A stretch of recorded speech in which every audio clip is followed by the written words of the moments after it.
We are live. Ladies and gentlemen, it is I, Chris Albrecht, and my good pal, Johnny Mopar, for the first episode of Talking Mopars Direct Connections Live. I don't know what to expect from this. Johnny and I have zero plans. We're just going to talk Mopars. So, without further ado, if you are a Mopar enthusiast, then you are in the right place. Don't go anywhere. You're tuned into the best Mopar enthusiast-driven live podcast on planet Earth. And I am your host, Chris Albrecht, better known as the Mopar Hunter. He is Johnny Mopar, my friend, and this is Talking Mopars, Direct Connections, live.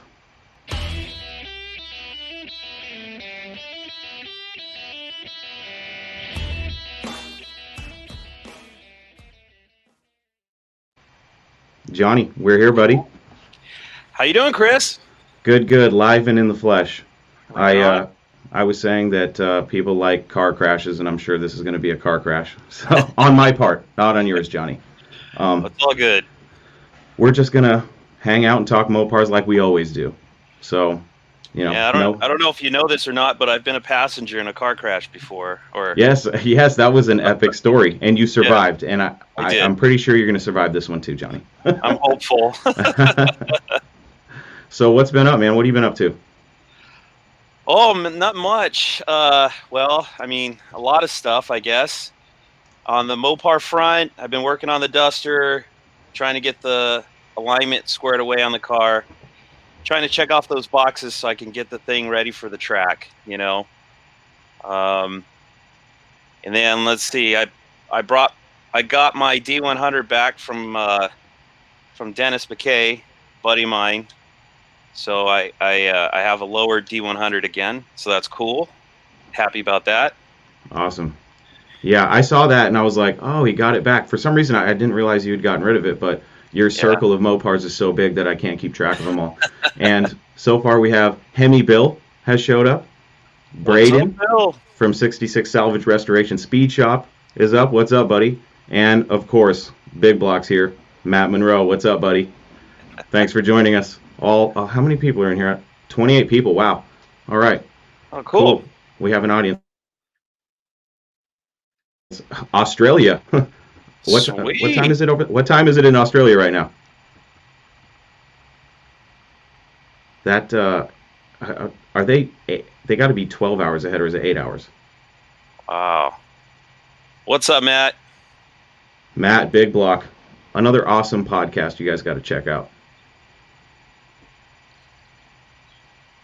Yeah, wow. This is crazy. I thought for sure no one was going to show up, but you're here, so let's talk Mopars, guys. Johnny, so you have this. How long have you not had the tin grill? It's probably been a year and a half, or something like that. I'm thinking maybe 2 years. I know that my Danish friends, they bought a 78 that I got from Mike Coffee, and okay. When I had that truck here, I had that truck, the Power Wagon, and the lowered D100. And I took a picture of all three trucks together. And then my Danish friends haven't been able to come over for, since the COVID stuff hit. Everything's in lockdown over in Europe. So, I think it's at least been a year, but maybe longer. Right on. What's done to that one? I know it's slammed. I like that. Yeah. Dennis bought that truck originally, so somebody else did all the lowering to it. It's a little bit of a hack job on the rear end. They tried to bag it, I think, just for like overload, like loading the truck with stuff to be able to raise the ass up on it for the weight. They welded tabs and stuff on the rear end for the bags. I took all that crap off because the truck was just bottoming out whenever you hit a bump and stuff. Dennis had pulled the 360 out of that truck, and actually Mike Coffee has it now. It's in his bagged A100 van. And Dennis had bought another tin grill that was basically a roached out truck, but it had a nice 440 in it. When he bought it, the guy said, it's all built. It's, it's good to go. It's got a nice cam in it, but didn't have any specs. So he pulled the drivetrain out of that truck. And when he sold me the lowered one, he gave me the 440 with it. So I dropped the 440 and the 727 into it. So it's got a big block in it. Nice. Yeah, it's nice. It sounds really wicked. I mean, it's got a nice lope to it. Sure. It's nowhere near as fast as it sounds, but it's definitely still a cool truck to cruise around in. You How know. fast? How fast is it compared to the plum crazy purple one you had? Uh, I don't know. I mean, I'm actually kind of curious. I'd kind of like to take this one to the track just to see how it stacks up against the purple one, because the purple one was a small block. It was also slow, but it was fun for the the street drags and stuff. Yeah. Um, but yeah, I don't know. I kind of feels like they're similar. You Okay. would think the big block would be a lot faster, but I don't know. It should be, but it's also going to be a couple 100 pounds heavier. So Yeah. you know, Yeah. Sure. So let me ask you this, Johnny. How far out in the circle of Mopars is it? Because like, if you uh, haven't listened to an episode with Johnny and I before, he talks about all the Mopars he owns and how there's a circle, right, Johnny? How your yes, most sir. important ones are on the inside of the circle, and the less important ones are on the outside. So I'm curious Yes. where this tin grill, now that it's back in your hands, where's it at in the circle? Oh man. Well, so my high school Charger, the $100 car, my Yeah. dad's a Charger, my mom's 72 Charger. Those are all in the center core. Um, I'd say it's on equal playing field with the '69 Cornet wagon. You know, I've got the '70 Charger from my buddy. I still don't have in my possession. I would say that's inside of the truck, and the '69 Charger I picked up would be inside of the truck. Uh, yeah, I don't know. I'd call it. We'll say 4 or 5 rings out. Okay. Not Yeah. bad. What's up, So Brian? What's up, Brian? We got people joining us here, Johnny. And Jason says it's right 4 on p.m. it. Sunday in Australia, and it's 110 degrees Fahrenheit. Holy That's crap! that's pretty hot. That's toasty, man. I got since I'm not sponsored by any beer companies, I have my beer sitting in this this little can protector. So I'm trying to stay warm in this cold room. So Jason, send some of that heat over here to the United States, please. Yeah, yeah, this is going to be fun. I like this. I can't believe, you know, 19 people. That's that's more than I expected. You know what I mean? I expected Yeah. maybe two. That's me and Johnny.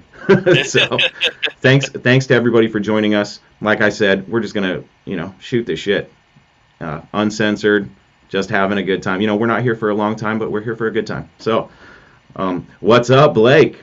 Hemi Swap the World is in the house. DIYhemi.com. If any of you guys, now that I think about it, if any of you have headphones or earbuds and have access to a phone or a webcam like what Johnny and I are using, you can actually jump on the chat with us and be seen on screen if you're not nervous. I'm nervous. That's why I'm drinking beer right now. um, but yeah, we're just, this is basically just a live episode of the podcast. So, like I said, no rhyme or reason, just having a good time. So we're talking Mopars right now. Johnny just got a tin grill back returned, and you were talking about yours being butchered, like the rear suspension. You should come see mine. It's butchered, man. I reached out to a local guy here that does fabrication. He's built some pretty cool stuff, and I sent him pictures, and he was just, you know, shaking head. He's like, "Look, I could fix all of that for you. It's going to cost you $3,000." So Wow. I'm not a welder or a fabricator. Yeah. Now, part of me is thinking, you know, could I really butcher it more than it's already butchered? You know what I mean? And then, of Uh, course, I come to my senses and I go, yes, absolutely, you can butcher the hell out of it. So yeah. I'm probably going to end up saving a little bit of money and having it done. Hemi Bill, you have headphones and a webcam. Um, I'm going to send you a message over Messenger, and it's going to have an invite. All right? Let me do that right now. Johnny, keep these people entertained for a second. All right. Matt, how's the Duster coming along? Yeah, Hemi Duster. Speaking of Hemi Swap the World, Right? I love it. I love your guys' live too. That was fun. I watched that, and I love the podcast too. See, there are some podcasters out there that are haters. and they don't like to show love to other podcasts. I'm not like that at all. As a matter of fact, I enjoy Matt's podcast, Big Block Garage, and there's another Mopar podcast actually too. So there's some podcasts talking about Mopars. I love it. But D100 Talk, that one's pretty good. I did stumble on that one not too long ago, and I thought, oh man, this is cool. I feel a little weird about it, and let me tell you why. Okay. I feel weird because if you listen to every single episode of Talking Mopars, you will see that I may or may not have talked some shit about C10s. Now, the guy who started D100 Talk is also the guy who started C10 Talk, which is one of the biggest, probably the biggest classic truck podcast out there. And I didn't want to start beef or anything like that, but he seems like a cool guy. He actually reached out to me, so we're working on something right now. But the podcast is really cool. I've been wanting to cover a bunch of the truck stuff on mine, but the problem, and it's not really a problem, but there's just so much to talk about with Mopars. I have people hitting me up all the time. So, like, I have a list of stuff. So if they want to cover some of the truck stuff before I get to it, that's fine. If they ever watch this, I still have not heard you guys mention Tin Girls. Now, maybe I haven't, been paying that close attention, but we need to get talking on some Tin Girls there. So we'll see if we can make that happen. Yeah, start that movement, keep that movement going, right? Yeah. Hey, did you see? Let's see, Brandon's comment. What do we got? Looking for his headphones. He's got. He's doing dropping a Hemi in his. Let's see. Oh no. Mopar Stroker. Okay. Stroker. Yeah, nice. All right. Okay, Hemi build. This link's heading your way. So. What's up, Bud Mac? Yeah, Blake. The podcast is cool. I don't mind it. I actually, everybody that's been on it has taught me something. So I like that because I'm always learning Mopar stuff. So, it's always fun to listen to other people talk about the things you're passionate about instead of you having to talk about them all the time. So, especially when they're your friends. Blake, I love that episode. I actually heard Blake on a podcast long before he was ever on mine. So that was cool. That was actually on the Muscle Car Place with Rob Kibbe. Bud.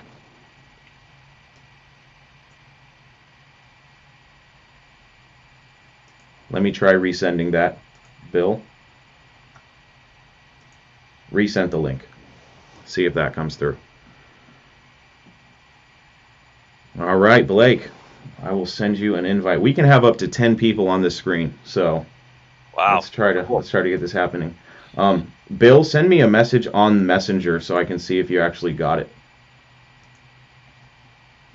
My computer is also running really slow. I think the StreamYard is taking up a lot of bandwidth or something. But Blake, I will send you a link as well. Matt Monroe. All right. What's a party now, guys? Yeah. I love it. Well, there you go. Let's talk about modern Hemis and, well, A-bodies.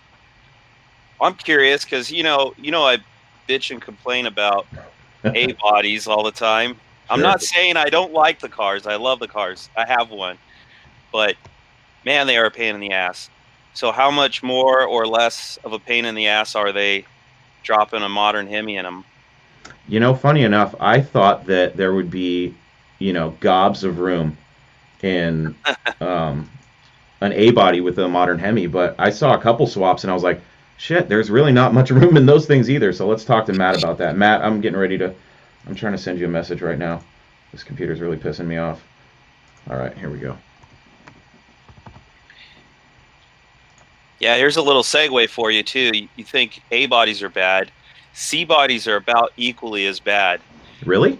Yeah, you might be surprised, but if you've ever worked on a C-body, they're like a freaking A-body when it comes to the frame rails. I mean, they're big cars, they're wide, and they have a lot of space in the engine compartment up top. But there's Hemi Bill. What's up, Bill? What's up, buddy? Not much. Just got the shirt rocking tonight. Nice. Yeah, buddy. I can hear you guys fine. My shirt too. Nice. Perfect. Sweet. Get a little glare off of glasses. Yeah, so what were you saying about... That's all right, buddy. Don't worry about it. What were you saying about the C-bodies, Johnny? I always thought they were huge. No, between the frame rails, they're tight like an A-body. Okay. With the steering box and the steering column and everything, it's like the engine is right up against all that stuff. And it was funny because I was working on one, and I was dropping a 400 into one, and my buddy John Jones, the guy I got General Mayhem from, he was like, "Oh, they're just like working on A-bodies," and I'm like, "Holy shit, they are! What the hell? You'd think they'd all have all kinds of space inside of them, but they don't. They do Big up block. top." Big block in the house. What's up, Matt? What's up, guys? Gosh, this is Not this is much. going to be a full house. This is going to be fun. Awesome. So continue, Johnny. Oh, that's about it. Just that they're a pain in the butt. I mean, like I said, they have room, but trying to get like headers for them and stuff, you might as well put A-body headers made for A-bodies on C-bodies. You know what car I really want to see in person, and I have not seen one yet, is in person, is the Fury with the 446. I've heard of them. I don't know what the production is on them, but they're really cool. The longer I stay into Mopars, the longer I find myself looking at C-bodies and going, those are pretty damn cool. I like those things. They are cool. I mean, I've gone through a boatload of them. Probably in a bad way. I mean, there's probably going to be some upset people out there, but when I started, young and just out of high school, C-bodies were considered donor cars for their big blocks. So it's funny. I probably went through about 6 of them, just ripping their big blocks out of them and junking the cars out before I actually got to one and drove it. And yeah, it was one of my favorite cars once I started rolling one. Yeah, I think they make great project cars. Go ahead, Bill. Can you guys hear me? Yes, I can. We can. Hey, I was going to say, a friend of mine has a 68 PIE that is a legit 440 Magnum 4-barrel, 4-speed car, power everything. I've got some photos of it. It's a very cool car. Former police car. Oh, wow. That's cool. So it's got the big 11-inch brakes and all the other good stuff on those things? It's got these huge front discs that are made by Bud, Nazi Hayes. C-body front disc 4-pers are huge. Huh. Blake is trying to get on here. Blake, you've got the rolling circle of death. I kind of figured that tech would be a little bit of an issue depending on how all your guys' internet is, but we're going to ride with it and we're going to see what happens. It'll be cool. We got Paul tuning in from New Zealand. Love the show. Thank you, Paul. I love it too. Scott. Let's see what Scott has to say. Just remember, if someone wanted to put headers on, the main advice was to pull the engine, lay the headers in, replace the starter, and put the engine back in. That's what I've heard with the A-bodies. I haven't done that swap yet. I believe, was it Hemi Bill that was telling me how fun that was going to be? Or was that you, Johnny? One of you guys was telling me how fun it was going to be for me to do a big block A-body. Oh, that was probably me. Yeah. I think on one of your podcasts. It wasn't actually hard in my car, but I loaded mine in from the bottom. I basically hoisted the car up with a cherry picker, those tools that me and my buddy made, and then rolled the 440 and trans underneath the car, and then just lowered it over the top, and it went in like butter. Interesting. It's kind of the only way to do it. I mean, especially when you're trying to put a big block in an A-body. But sure. Speaking of that, big block's putting a big block in an A-body. Or a Hemi, a new Hemi, the Gen 3. How's that going, buddy? It's pretty much together. It's sitting over next to me. Nice. You can see the duster and pieces behind me. Yeah, hell yeah. I see it. So, but I'm pretty much going to do the same thing Johnny did, is lift up the front, just lower it back down on top and bolt it in. Yeah. Sweet. And Hemi Bill, you've got some modern Hemi stuff going on, don't you? Mm-hmm. Tell us about that, buddy. Yeah, I've got a Barracuda in the garage. I'm looking at my background here. It looks like I'm the only one that doesn't have a man cave. So let's go mobile for just a second here, Oh boy. All right. and we'll go for the tour. I actually hope to do what Matt's doing and get out in the garage and have the cars in the background. Yeah. Yeah. But I think There I we got go. to. I gotta There give we my go. wife the credit for that one because she's the one that set this Here's whole thing a- up out here. Barracuda. Nice. There we go. Yeah, shaker, right? What's going on with the air cleaner? It looks kind of flat. Which Right now. I'm see if I can get a. Yeah, it's a shaker hood, but it's not going to be functional. It's a flat aluminum plate. It's not functional. It's Okay. it's going to be a faker hood, unfortunately. A faker hood. I like that. Nice. I wish I had a better cam on this, but let's see if we can get some inside. Here we go. Oh yeah. Tremax Nice. 6-speed, 4-wheel disc brakes, lots of goodies. Big hole in the hood. Here we'll That shamelessly looks like a plug. fun one. Can you read that? Yeah. Hemi Bill. And But we've yeah, got this Mr. is this, DIY this Hemi. is this is my man garage. Unfortunately, it's just What's up, Blake? It's junk really in the everywhere. garage. All right. Can everybody hear what's going on right now? Can you all hear? All of you guys in the chat? I I'm can hear finally everybody. in. All right. Blake's in. Yes. Big Block's Finally. in. Hemi Bill, you're glitching out, but that's okay. Stay with us. That's a really nice CUDA. Gosh, we've got a couple E-body owners in the house. Johnny's the lone B-body guy right now with all the stash. So hey Matt, I got to ask you, man, how's the podcast going, buddy? Yeah, that Man. CUDA is not mine. Unfortunately, it's a customer. That was Bill. Oh, There's there's Bill. Yeah. We're a little bit off sync here.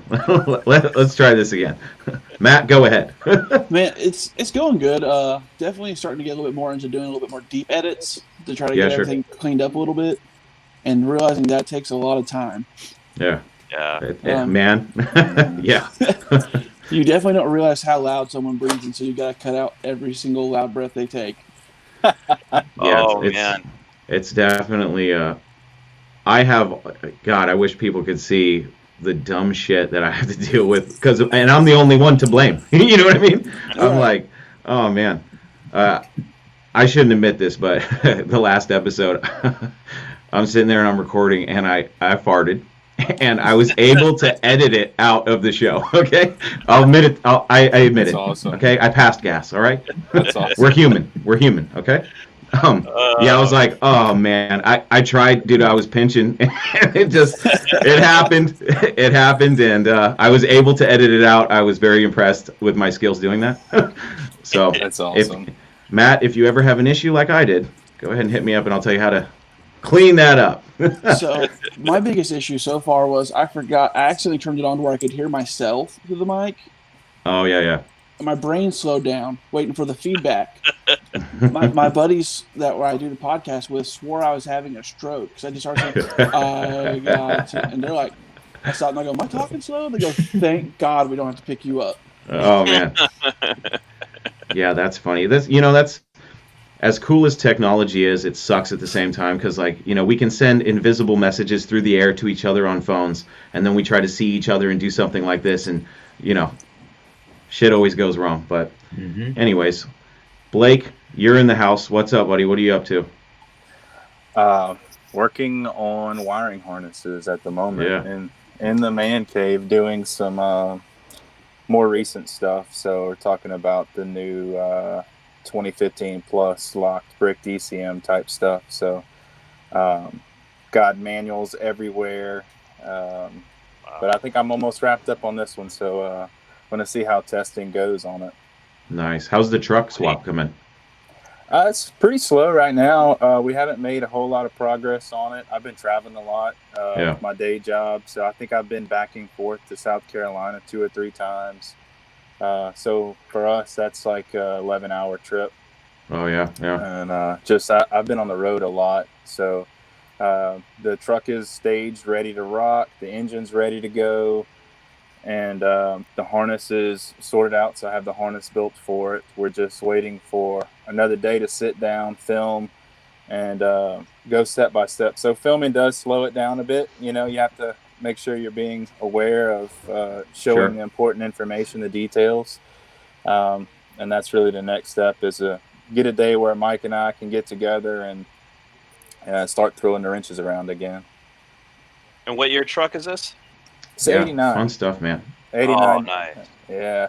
I mean, it's kind of, I don't want to say cheating, but it's much easier to start with a truck that's EFI to begin with. So you have the fuel tank that's already, designed for EFI. It's baffled for an internal fuel pump, those things. So it really helps to kind of have that set up already to begin with. Some of the older 10 grills a little bit more difficult, because you'd have to, ideally source the fuel tank from a later model of that same body style. But you can do other things as well if you want to get a little creative. Has any guys hit you up for like emissions? Like I live here in California, and anything 76 and newer, it's got to pass emissions. So what if you were to swap to a modern Hemi? Is there an easy way of making it legal and being able to drive it? Yeah, so actually the rules in most states, and I believe California is one of them, is if you do an engine swap, you have to meet the emissions requirements and the output of the vehicle the engine came out of, so that model year. So you would have to kind of retain in the wheelhouse of, in this case, it's a 2006 engine going in this truck. So as long as it passes all of the emission controls features as you would for a 2006, you should be fine. So I know here in Louisiana, they test fuel cap pressure to make sure that it's relieving properly. It's not openly emitting fumes to the atmosphere. They check for the catalyst converters. Those things, it's a complete dropout out of the donor vehicle in this case. And then you have your evaporative system, your scrubbing canister, if you will. So as long as you transfer all that over, you should be fine. Louisiana really doesn't check that hard at all. So here in Louisiana, if it's older than 1996, before the advent of the OBD2 exhaust port, diagnostic port, they pretty much don't care. So nice. My Cuda has no catalytic converters. It's just running 2014 Charger. No, I'm sorry, that was the older vehicle I built. The Cuda is only running MagnaFlows. So we have forward oxygen sensors. I turned the rear oxygen sensors off. So it's not exactly fully street legal, but yeah, it sounds good. Yeah, here if it's if you had a 75 and older and you put a modern Hemi in it, like there would be no point to tell California that you did it, because then you would have to put all the stuff that you're talking about, like cats and all that kind of crap. It's like, as far as you're concerned, it's a 318 or a 440 or an old motor, and you don't have to. There's no inspections, there's no smog at all. You're basically scot-free, which is kind of weird for California, that they let you off so easily if you have a 75 or older, but then like they send you through the gauntlet if you're 76 and newer. It's like got to have all the original stuff. It's like you would think, well, if it's just clean, if it's if what's coming out of the pipe is clean, that should be good enough. But no, they got to have all of the I have a Power Wagon that has a 360 in it, and somebody ripped all the smog stuff off of it. So it's like the truck runs fine, but I can't drive it because I can't find the emission control stuff for it, So I think there's only been one inspection station around here that I went to years ago where they popped the hood, and they looked for the emissions decal, and they tried to route the exhaust, the EGR. They tried to trace everything and really pinpoint it. Yeah. And I never went there again, to say the least. Smart man. Everywhere else, everywhere else, the diagnostic port on all my swaps, it's usually hidden in the glove box or under the dash, and they don't even pop the hood. Another thing here is if it is of antique status, so 25 years or older, no rules apply. It doesn't even have to get inspected. So I kind of get away with a lot more.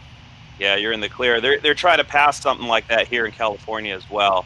So my fingers are crossed. Yeah. Well, reality is these engines are just so much more fuel efficient, and they put off so many less pollutants than the old ones do. So it's kind of ridiculous if you think about it.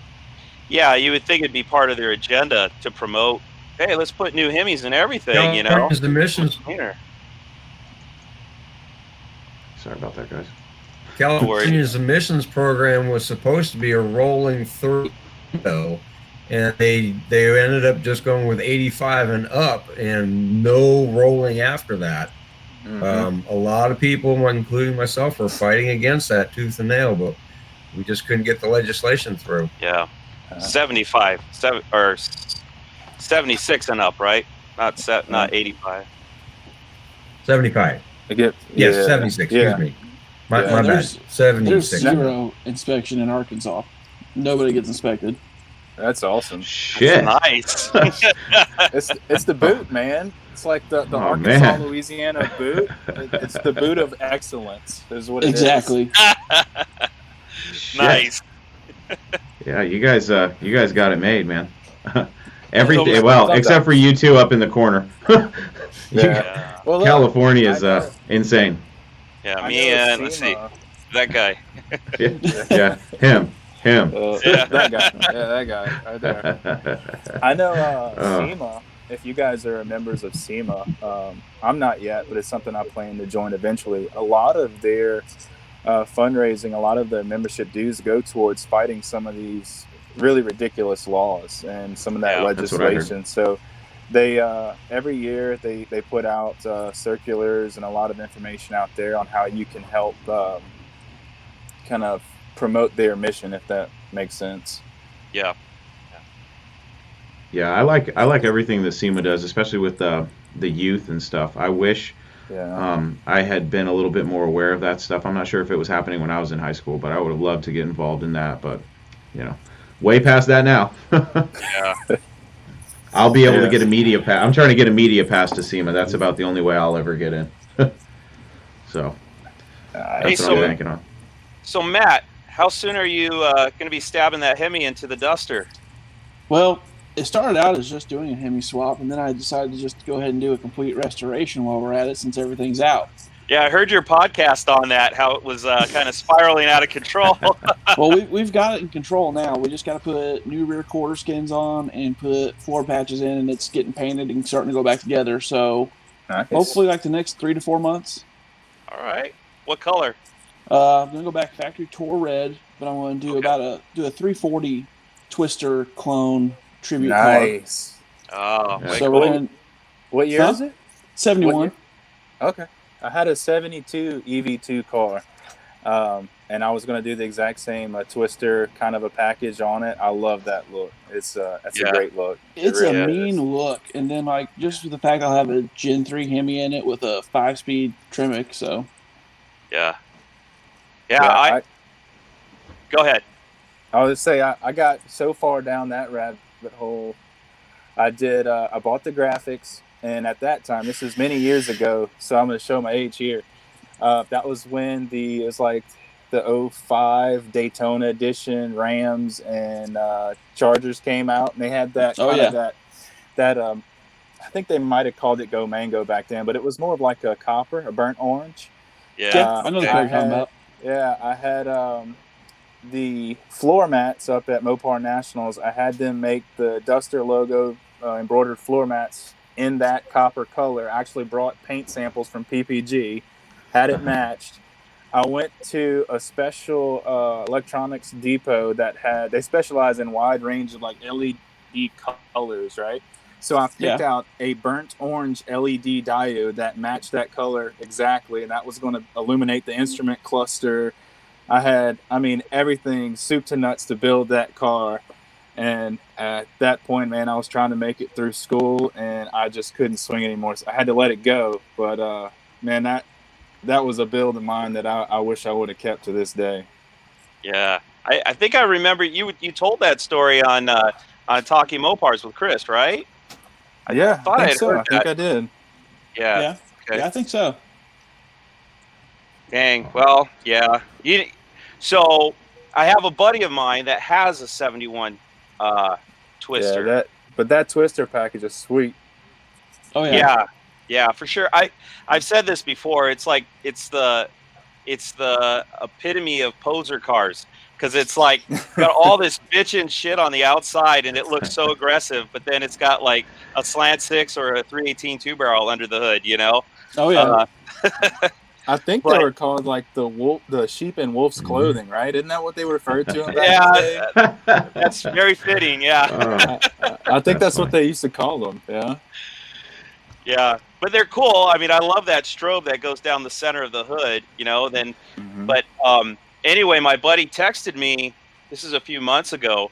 I'd sold him a 340 a while back, and years ago, like we're probably talking 10 years ago, and he had it stroked, so it's a 416 now, and he says he's not going to build the car. He wants to just sell it to me. So he's going to sell it to me for a good price. It's a sassy grass green car, shark tooth grill, the dual scoops, and it's got the gull wing on the back. So it's a vinyl top car, so the roof is a little rusty. But he actually got that duster from my buddy John Jones, also Chris. But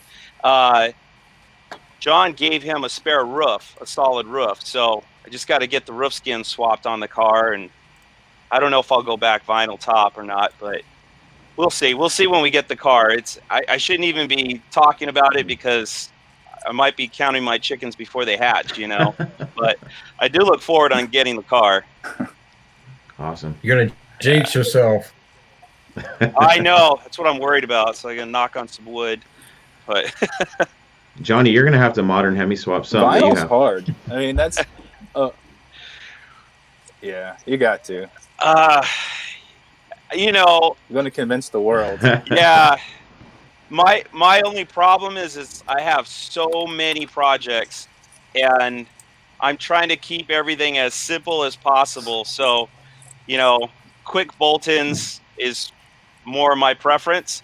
But if I had the time and I had the money, I'd love to put one in the D100. That'd probably be the truck that I would do it to before I did it to the car. That's a quick bolt-in, man. I'm telling you. Yeah, but for me, B bodies require big blocks. I just don't. I don't like small blocks in them. I don't like modern Hemis in them. I can see that. I'm just old school like that. I'm split. I like. I do love some B bodies with big blocks. I mean, I think no one could really deny that cool factor, right? That's pretty cool. Yeah. Yeah, and it's weird because, you know, it's not fair to E-bodies, but I don't seem to mind it. I don't mind modern Hemis and E-bodies. It doesn't bother me like it does with B-bodies. It's, I don't know. They got to have a big block in them. Okay. Nice. Well, Johnny, now we know where you stand. Yeah. Now we know where you stand. Yeah. Right? You've got 30 cars, and you can't even put a Gen 3 in one of them. You know what I mean? Maybe someday. So what? Let me ask. Gen 3 lawnmower. Yeah, there you go. That'd be fun. Go to the import street races with a lawnmower with the Gen 3 in it and see. Oh God, that's funny. Yeah. So Hemi Bill, tell us the story about the Cuda that you have. You said it was a customer's car. Yeah, it's a friend of a friend and I did major rust repair on it a decade ago. In fact, that's the car that I built my rotisserie for, specifically so I could spin it in my 2-car garage. This major rust repair back in 2008, I gave the car back to the guy because it's a black car. He wanted it painted. It took him 2 years to get it painted, and then from that point on, he was begging me, "Can you reassemble it for me?" And I said, "Yeah, I can, but I didn't disassemble it, so it's going to take a little bit of puzzle work." It is a '71 Barracuda, not a Cuda, but it is a legit 383 Magnum 4-speed car. Oh, sweet. And the original There you go. motor and Wow. trans are still at the owner's house. He wanted the modern Hemi, Tremec 6-speed, and a bunch of other goodies and whatnot. The flat hood is at the owner's house. He insisted on having a shaker, so I'm trying to make that work still. So about 2 years ago, the car got brought back to me, and it had been painted. Well, the disassembled it. So I had to put the doors, the hood, and the deck lid back on it and not scratch anything. And started putting all this stuff together. And of course, to make the 6-speed work, I had to modify the tunnel, which is a little unleery to take a plasma cutter to a freshly painted car. Yeah. But got Wow. all that put together. And I don't know if news, if you guys just saw it was Memorial Day weekend a year ago. There's a story of a local optometrist who was on vacation in Hawaii that was killed by a shark attack. That's the guy that owns this car. Holy shit. So Yeah, wow. I've been working. I've been working with the owner's son since then to finish it up. I'm trying to get it back to them by the end of this year. I've only got a couple small things left to do, and then at least drive it for a while because him and his father were into cars. He was a local SCCA president for the chapter. Loved cars. He's got lots of them. Had enough money he could afford a lot of them too.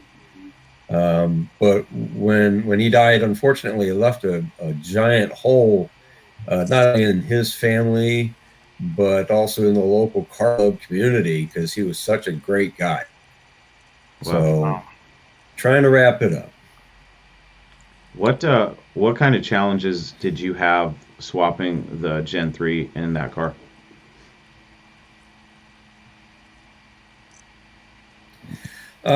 The biggest problem I had was when I was trying to get the engine to start. I used the original harness and I blended it with the harness from the car. So I've got the original 2006 6.1 harness. And trying to get it to start, there was a couple things that were real interesting. Is it's got an OBD port that I put under the dash, and it kept saying no communications. So doing a little research, and Chrysler uses a front control module as the global communicator between all of the modules in the car. And I have the front control module, and I had it hand wired. And I had sent the original PCM out to a company in Florida, and I had the security system turned off. But it just kept saying no communications on my scan tool. No communications. Well, there's actually there's a high-speed CAN bus, and then there's the diagnostic bus. The diagnostic bus goes module to your OBD port, and then your high-speed CAN and your low-speed CAN are for different signals. The high-speed CAN is faster, and that's for the stuff that is required right away. The low-speed CAN is for the slower signals, the gas input for the runs that signal across the low-speed bus. Well, notifications was it came down to I had to tie those two CAN buses together, even though it's not on the wiring diagram. Chrysler gives you just the diagrams of just what you need at that moment. And I couldn't find where this CAN bus was part of a diagram. So on a guess, I just took both of the positive CAN wires, twisted them together, and both of the wires twisted them together, plugged in the scan tool, turned it on, and instantly I had 22 faults. Yay! Never been happier to actually have fault codes. So at least then it was communicating. Well, Sure. it would crank over, but it really wouldn't start, and I wasn't getting any power signal up to. I wasn't getting control to the injectors or the coils. Well, the original cars, you hit the key and it tells the starter relay that we're going to start in 15 minutes. Well, I'm using the 1971 engine harness to run the starter relay like a 71 would be, but you still have to have that signal going to the computer. So the computer has to know you're trying to start this before it energizes the coils and the fuel injectors. So I hardwired a signal over to that from the starter relay, and then at least tried it would cough and it would sputter. It tried to start. So then I'm thinking it sounded like one other car that I worked on that had been parked for a lot of years. And on a guess, I took the fuel injectors out because the engine was, who knows how long it had been sitting. The fuel injectors out, and I soaked them in lacquer thinner and leached a lot of crud out of them, dried them off, put them back in, turned the key, and it fired right up. Wow. So the biggest problem I had was those three issues back to back, getting me to a no start situation. And I tried DIY Hemi and I tried the OE diagrams, and of course nobody's got any testing for this type of a situation. You got to get in there and you got to figure out, okay, how is this computer thinking and what is it looking for? And you got to unfortunately be smarter than it. And a while for me to even become partially smart enough. And Johnny's sitting there like, see, I've told you, fucking big blocks. Big blocks. Exactly. Bud Mac is in the house. What's up, buddy? Well, can you hear me? Yep, Yeah. we can hear you. What's up? All right, good. I just want to make sure I'm not good at technology at all. So it's Welcome to the club. To all the third gen Hemi stuff, and all the wiring and all the stuff. Because I'm not good at that kind of thing. Oh man, I got somebody in my fellas. corner. I'm glad to be talking with you guys live. If you know Chris, I'm Muscle Car Syndicate on Instagram. yeah, buddy. That dude. Yeah, So yeah, no, I just wanted to talk Mopars, guys. yeah. So Let's talk right about on. cars, man. 71 Charger. Cool. 71, like the third gens. I'm kind of the weird guy. Yeah, I like third Not gens sure too. Good. It seems a lot of people hate them. Everybody talks about being the Alabama cousin of the, of the Chargers. Oh, that's fun. So, no, it's a factory big block car. It's 383 L code, 2-barrel. It's gonna be my son's car. And anybody that follows, I think Chris may be aware, I also have a 71 Charger RT. Pretty rough. B7 car, 440 automatic AC hideaways. Wow, nice. Yeah, I mean, that's Yeah. kind of. Yeah, I've over the past few years, anything post 71 has really started to grow on me. I've always liked the Roadrunners for some reason, but the Chargers, I don't know what it was, but man, I'll tell you what, it really hit home when I went and looked at the Butterscotch one that I tried to buy and failed buying that my buddy bought. That one, I really liked that car, and I wish I hadn't let it slip through my fingers. But the guy who's got it, he's going to build the hell out of it. So we'll see what happens. Nice. I mean, I like the fuselage, the Roadrunners, and I really wish that they wouldn't have done the quarter window the way they did on 71s and 2s. If they would have just skipped right to 73 and 4's quarter window, because I like the way it's opened up more, kind of like a Roadrunner. But beyond that, the 71's got the better marker lights, in my opinion, and then just. Yeah. I mean, that's really about it. They're all pretty much close to being the same. Body lines are different after 72. I actually like the 71s and 2s better. I like how that window has that angle that goes up.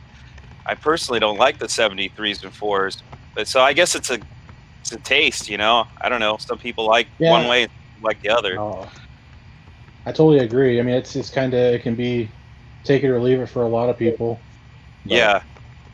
Well, and a lot of guys like the 3s and 4s because the body line is continuous through the whole car, and I'm like, I can't stand that. I like I like how the front and the back lines kind of fade into each other, you know. Yeah. But yeah, I don't know. yeah, They're that cool and cars. and just kind of the way the, you know, it has that kind of slight kick up on the extensions in the trunk panel or the trunk lid on the 73s and 4s, like a little bit of a spoiler or something, you know. It's a Yeah. lot flatter on 71s and 2s, but it's so subtle most people don't even notice it anyway. So it's kind of, Yeah. To the average guy, they're all the same car, but I think to the guys that really like those third gens, I don't know. I mean, I'm a 71, 72 camp guy. Like I like those two, but I don't like the 3s and 4s, you know. And I think there's guys that are 3s and 4s, and everybody, and then they don't like the earlier ones, the 71s or 2s. So I don't know. I I've been having a actually came. wild hair to find a 73 or 74 Roadrunner just to piss people off because I Yeah, know that people hate those things, and you know those have grown on me too. I mean, it's obviously not my first choice, but you know if I found one cheap enough, you know I'm not gonna deny it. You know what I mean? I'll pick it yeah, up, but they're cool. They definitely have their own following. You know what I mean? Um, but they're still reasonably priced. You know, they're not a yeah, 68 to 70, and I don't think they'll ever hit yeah, that, but no, they're still attainable. You know? yeah, they're starting to definitely. kind of get unattainable for the average Joe. It seems I saw a lot of just base chargers, base, you know, satellites for the third gens that are getting up there in price for the amount of work and things they need. And I'm definitely not a price basher. I'm not that guy that goes on every thread and says, "Why are you asking that much money for that car?" Yeah, yeah, But things are kind of getting there. So I don't know how yeah. you It's moderate bad. your page, man. 1-0 too many, right, I'd Johnny? be Yeah, paying people left everything's and right. expensive to Johnny. But yeah, as far as taking care of the page, man, you know, it's one of those things where every once in a while I'll be scrolling through and I'll find a good thread or something that I really wanted to see what people had to say. I'll jump on there and I'll say some things. But there's so many, and there's so many people that comment the same thing over and over and over again that after a while it just gets, you know, and that people say the same thing. You know, oh, overpriced, one too many zeros. Oh, that must be some good weed. Oh, this guy's on crack. Oh, this guy's on meth. It's the same shit over and over again. So after a while, I just scroll through it. But sometimes somebody has a good one. When they have a good one, then I acknowledge and I go, that one was funny. Good job. You made my day. Yeah. But for the most part, it's like, you know, I'm really not that guy to price bash because guess what? At the end of the day, most people, that's their asking price. And of course, they're not going to give you. I don't know very many people, except for maybe the people Johnny's run into, that give you the best price right off the bat. You know what I mean? I mean, if I was selling my shit, I would aim high with it too. You know, I probably Yep. would let it go And for a lot cheaper. But that's the way I see it. The way I see it is if that person was in the same boat, they'd want to try to get as much money for it they could too, right? But Yeah. absolutely. you know, it's easier for them to get on Facebook and bash the guy, I suppose. And yeah, I keep hearing the same thing about you know, all the rich guys are pricing out all the lower end guys and stuff. Well, that's going to end eventually. Eventually, the money's going to run dry, and those guys are going to start losing money when they have to find buyers for their cars, and they have to end up taking cheaper prices. And hopefully, like every time I am watching Barrett Jackson, I know people are, what the f- are you doing watching Barrett Jackson? Every time I see a Bronco or some sort of oddball vehicle that is starting to climb in value, I love it. I'm like, yes, let the focus be on those pieces of shit, and then we can hopefully get some lower prices on the Mopars. But I mean, obviously, some stuff is never going to go down. Hemi cars, things like that, 6-pack or 6-barrel cars. But I hope, you know, and this is going to sound bad, but as the older generations start to, you know, go away, I'm hoping that, you know, I go to these car shows and I see, and this isn't taking any shots at the modern Mopar guys. I like those cars too. But there's definitely influence of the tuner car scene. And I just don't see the same passion with the muscle cars in a large quantity. I see more people, gravitating towards buying a car off a lot and, throwing some fancy lights and some aftermarket wheels on it. I don't necessarily see as many people going out to the fields or wherever they're finding these cars and, doing these projects. They'd rather just, dump 50 grand and have a Hellcat or whatever they get, which is cool, in its own little segment, because I want a new Challenger too. But I like knowing that maybe in 20 years I'll be the old timer that has all the cool Mopars because I managed to get them for cheap, I think there's some truth in what you're saying, because if you look at the guys that were kind of before the muscle cars, you look at the guys that were into the hot rods and like the shoebox cars and stuff. Like as a kid, I remember like 57 Chevys were all the rage.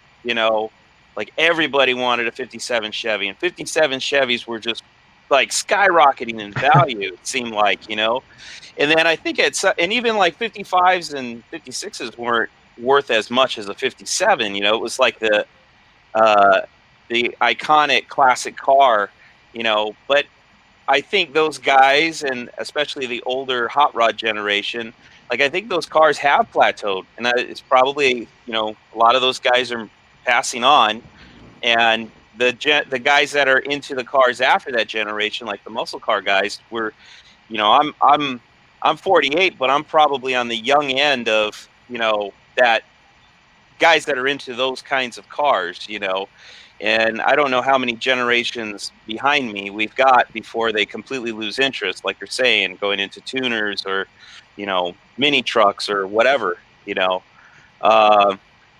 so I think possibly at some point, but then again too, it seems like the hot rodders, there's sort of like this new generation resurgence that's come along and kind of pushed that back up, and what I've seen is from the 90s, like the 90s, I mean, dude, muscle cars, Mopars were everywhere. There was tons of them. If you wanted one, you could find one for a good price, and then I think the Japanese were doing, like, their currency was doing really well. So in the 90s, the Japanese were buying up a bunch of American muscle cars and then taking them over to Japan.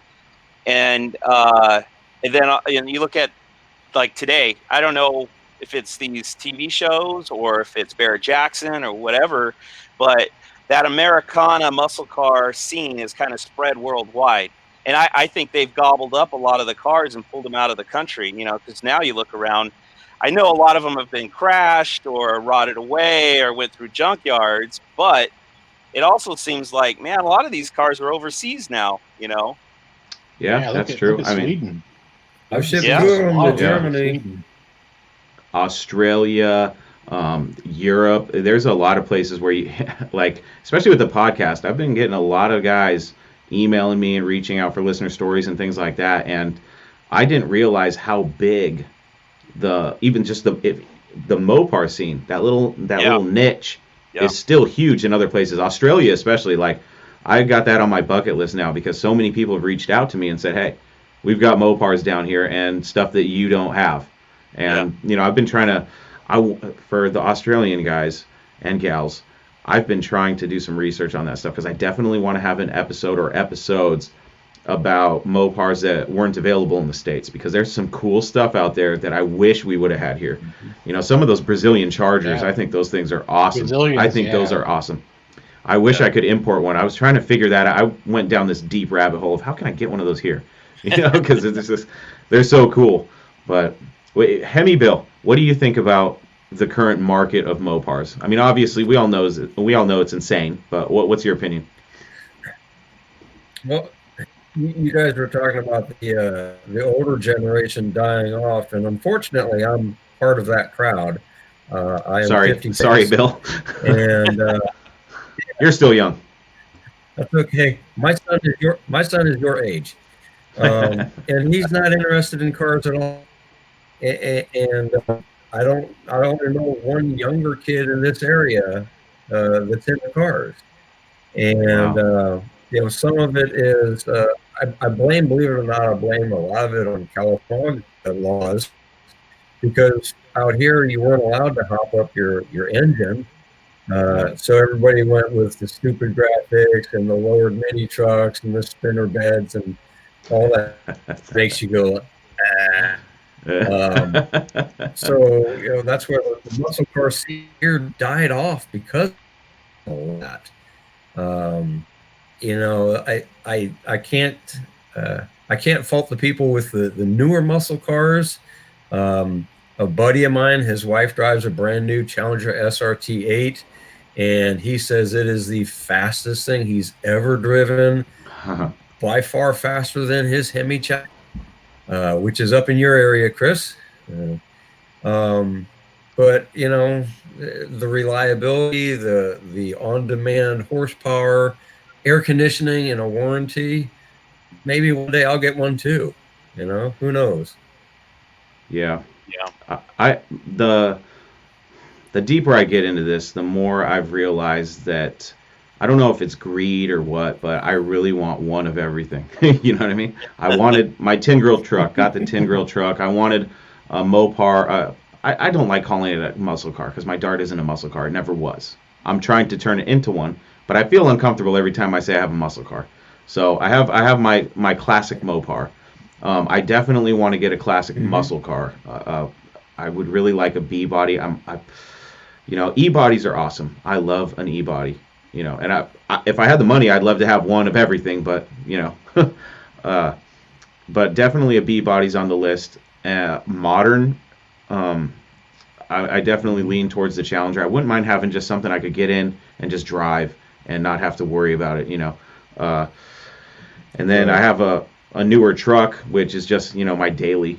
But there's just so many Mopars that I want. And it's kind of like I kind of separated them into groups, classic and modern. And so far, all I need is a classic muscle car and a modern muscle car. And I think I will have rounded out my little stable, but I just don't have the room for it right now. So that's where I'm at. Hopefully here in the next few years, I can figure out what to do about the new Challenger. But as far as the old one, like I said, I'm watching this market, and it's weird because I've seen it. I've seen some really crazy deals. Right now in Oregon, there's a 68 Tribute Superstock Dart, and it's $45,000. But it's got I think it's a 528 Hemi in it, and it's pretty much period correct with everything else. And 45 grand to me, even though it's a Tribute, I'm like, that seems like a steal to me. I don't know. The engine alone has to be 25, 30 grand, I would imagine. Right. So I see that, and I'm like, well, if I had to choose, Scat Pack Challenger, a new one, or this 68 Superstock Dart, part of me knows that I can get a Challenger any day of the week. You know what I mean? Yeah. So that's how I see things. Well, I think in one of your podcasts, you were kind of talking about that, that what would you do, the newer, the modern, or the old, or, what's the preference, I guess? Or maybe it was in your questions at the end when you do your direct connections with guys. But I've kind of given up because it's hard to justify them on the same level, because it's like the modern cars, it's like shit, right up from the factory, you can get almost twice as much horsepower as the older car. The reliability's there, warranty's there, comfort. You could drive the car from one end of the country to the other. Gas mileage, efficiency. I mean, when you're driving an old Mopar, it's kind of hard to even come close to any of that. But on the flip side of that coin, it's like a lot of people have modern Challengers, and not a lot of people have like a Coronet or a Charger or a Roadrunner.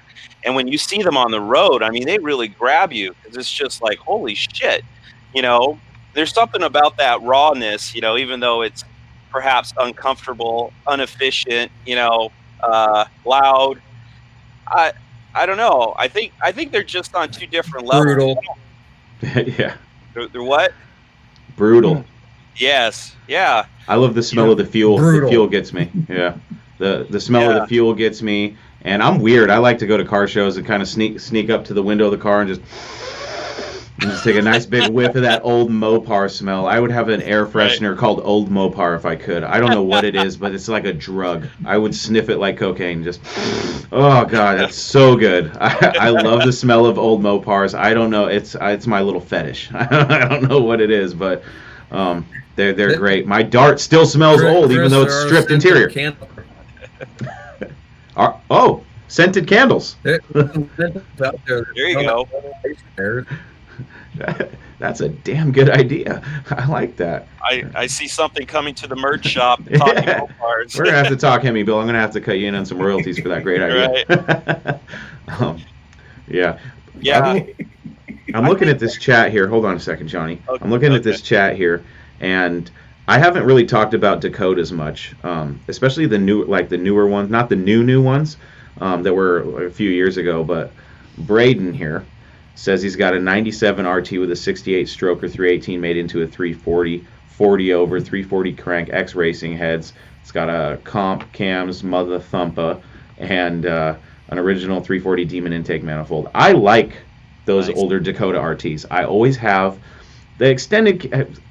The debate for me is extended cab or standard cab. I'm more of a standard cab guy when it comes to the older stuff. But I love a nice Dakota RT. I like that people are Hemi swapping them. I think that's really cool. Yeah. And even the older ones like the 80s and early 90s. Go ahead. I'll say I had a 99 Club Cab RT, Amethyst. Yeah. So it's cool. 360, 391, or 392, whichever it was, rear gear. I bought it off a used car lot with 40,000 miles when I was in college. I was broke, but it was badass. So I had to have it. And it was fun, but everything on the street beat it. That thing wouldn't hook up for nothing, Really? and it maxed out like 4,500 RPM in like 2 seconds. It was just done. So it was fun to burn up tires. That's kind of all it was good for. But people liked it. It had the Infinity stereo, so I had some good Metallica blaring everywhere I went. It seemed. Yeah, nice. It was a fun truck, and I'd like to have another one. But they're starting to kind of come up in value themselves, especially the earlier single cab ones, because they made less of them. Yeah. And kind of the color you got as well. Every once in a while, I'll see a cheap one, and then I'll see it gone, just like that, locally on like local Craigslist and stuff like that. But they definitely, I have seen some where I'm like 60,000 miles and 11 grand. I'm like, there's a lot of other things I'd rather buy with 11 grand. But I even like the late 80s, early 90s. The Shelby Dakotas. I know a lot of people are like, that thing's a piece of. I like it. I like the Shelby Dakotas. I like that people big block swap those old Dakotas, and even a small block swap is cool. I like to see them at the track drag racing. I think they're cool. I would rather have one of those over an S10, obviously. Well, but you see, I kind of like what Brayden did. I mean, he's kind of going the opposite, right? He's putting old school stuff in a newer gen truck. But I think that's pretty bitchin'. I mean, it'd be kind of cool to have a truck like that, and you wouldn't expect it to. I'm sure that cam is lumping all over the place, and that thing probably rips pretty good. My buddy John Jones at one time had I think it was an 87 Diplomat, and he dropped a 383 in it with a pretty hot cam. Yeah, he was telling me one time nice. I don't know, his family was having like a Thanksgiving dinner or something, and they can hear the car just ripping coming down the highway because it was so freaking loud. They're like, "Oh, is that the Charger outside?" "Oh no, that's my Diplomat." That's funny.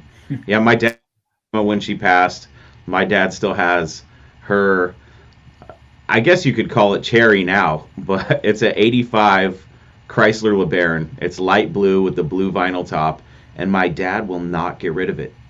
You know what I mean? I don't know if it's a sentimental attachment or what, but he is dead set on putting a V8 in it, and I keep trying to convince him, no, Dad, no. We're not doing that in the 85 LeBaron. We're not doing it. No, Dad, we're not doing it. And he's still, oh, no, it'd be cool. And if he ever listens to this, no, Dad, we're not doing it. But some cars are cool when you do that kind of stuff. Now, back to the Dakota. I want to know where Brayden's at, because I would imagine that there's some issues when you try to get that thing registered. Like in Washington, if I had to get it registered, I'd have to go take it and do emissions with it. And I just don't think that they would, be very happy with that setup. You know what I mean? Yeah, it wouldn't fly. It wouldn't fly here in California. Yeah. Unless you It'd got be all good in Iowa. Really? Oh, nice. Oh, yeah, Iowa has Yeah. 0 inspection. You can do anything you want here. Wow. They quit inspecting vehicles like in 75 or 76. There used to be big square registration stickers on the windshields. I remember my dad's old truck having them on there, and they just quit doing it. So you can swap, do whatever you want here, and nobody asks any question about it. What kind of natural disasters do you have there? Because I wanted to move to Texas for a little bit, but there's some natural Tornadoes, and disasters. not as frequent as Texas does. That's about it. We had that really bad storm they called a derecho. Tornado Alley. Yeah. We had that thing called that derecho. They called a land hurricane that lasted like 45 minutes and destroyed everything in like a 700-mile path. So Holy that was shit! pretty that was a once-in-a-lifetime thing or something. I never heard of it. Never even heard that word until that day. See, that kind of stuff is all crazy. Yeah. It's that kind of stuff. When I hear it, I'm like, wow, that's nuts. I would never want to be involved. Yeah, I talk shit about it because I'm like, I'd never want to be in a tornado, blah blah blah. But I live next to a volcano. You know what I mean? And we're waiting on this big earthquake that's supposed to come. So my wife and I talk about Texas sometimes, and because I like Texas, I spent a little bit of time there, and she talks about up north you have the tornado potential, and then down south you have the hurricanes. And I always go back to the fact, hey, there's a volcano. Do you understand what a volcano? Okay, I don't like the idea of the volcano, and I have a feeling that it's going to blow. You got to remember the snow we get here too, though. You have to deal with that. Yeah, that's true. All right, Iowa's out. No Iowa for me. But I do like some of the cars that I've seen up there. Now, that would be considered Rust Belt, right? Yeah, it is. Yeah. We salt brine and use salt and chemically rust vehicles the first year they're on the road. Oh, man. Ouch. Rough. Yeah, that's no good. What's Brayden say? Wow. Illinois. Really? Oh, money talks. Huh? You got to grease them a little bit. I like it. What? I didn't realize Illinois was that relaxed. Yeah, in California, there's a lot of guys that will find a guy that can, get you a smog cert, and then you're able to get your tags and everything. But then it's usually about $300 to $500, and you got to do it every 2 years. So, Wow. But yeah, I just wish there was a universal, hey, do whatever the hell you want, just don't get anybody killed. Because us car guys, we're always under attack. Everything we want to do, it's under attack. And I keep having this vision, and the vision is that one day they're going to say, you know what, you classic car guys, you can have your cars, but we're going to tax the hell out of you. And it's going to make it to the point where it's like, you're either going to get taxed so much that it's almost going to be hard to drive them, or you're going to have to just pay for some sort of special license to drive these things, like some sort of special registration. And I really think that this hobby is, as much as I hate to say it, I really do think that we're right on that cusp of bad things happening, depending on who's in charge, and depending on what happens with the environment and all that crazy stuff. But I'm just trying to ride the wave as long as it goes. I'm just riding the wave. But I do have, check this out. Now, this is the first time I'm ever telling anybody this. And I know that some Mopar guys are going to roll in their graves or sit there and roll their eyes at me. And that's that I've been thinking that eventually it's inevitable. We're going to get into electric stuff. So in my head, I've been thinking, okay, what in the automotive enthusiast community, not just Mopars, everything, what will never change? And I think it's, custom paint jobs and things like that, more personalization aside from the engines and the performance. So in my head, I'm thinking to myself, okay, if I had to build an electric car, which I really wouldn't want to, but if I had to, I would think I would get an old forward look Mopar or something. And, or something that you could chop the top on and kind of make street rodish, and, custom frame, air ride suspension. And I would really like to call it the Culture Shock, because I would like to style it like custom culture. But since it's electric, You know what I mean? But I just That's cool. it depresses me. It depresses me when I think that eventually, you know, gasoline engines are going to be very frowned upon, or even out. I mean, it's not a stretch to say that they could outlaw them. You know what I mean? So that's a scary thought to me. So I guess we just enjoy it while it lasts.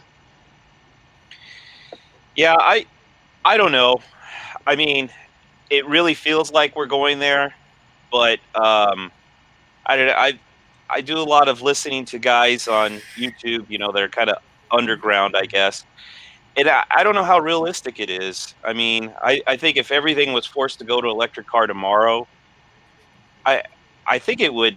I think the grid would just go offline. I don't see how you would be able to have every single person have an electric car and be able to keep them charged along with, you know, all the other crap that we run on electricity, you know?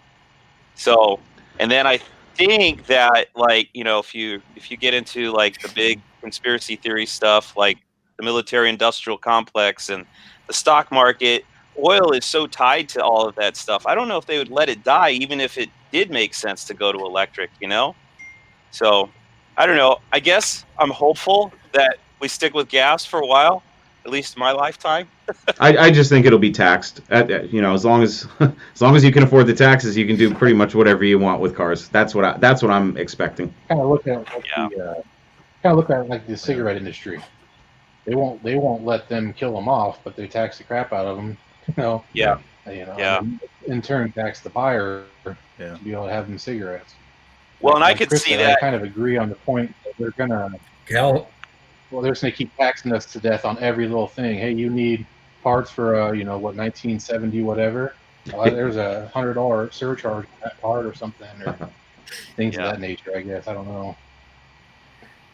Yeah, I could even see them coming up California's with, trying to get heavy duty trucks to go away for electric. really? Yeah, there's some pretty crazy stuff. I mean, my buddy Dennis runs heavy equipment, and I think like every 5 years it they give them a huge tax break to basically scrap out the heavy equipment and buy a new one.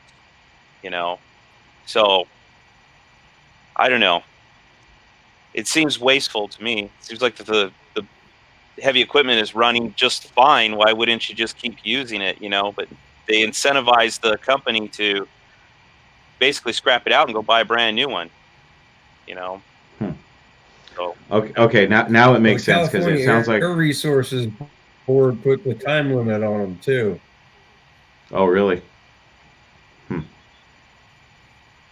let's hope it doesn't go to cars. Did you see Brayden's response? Yeah, I was looking at that. Um, a mud bog machine. So, but it does have plates. So, Brayden, that's street legal to drive. Yeah, I'm guessing. he said earlier. I think he's got like it was like classic plates or something like that. Yeah, I see that. Oh, collector plates.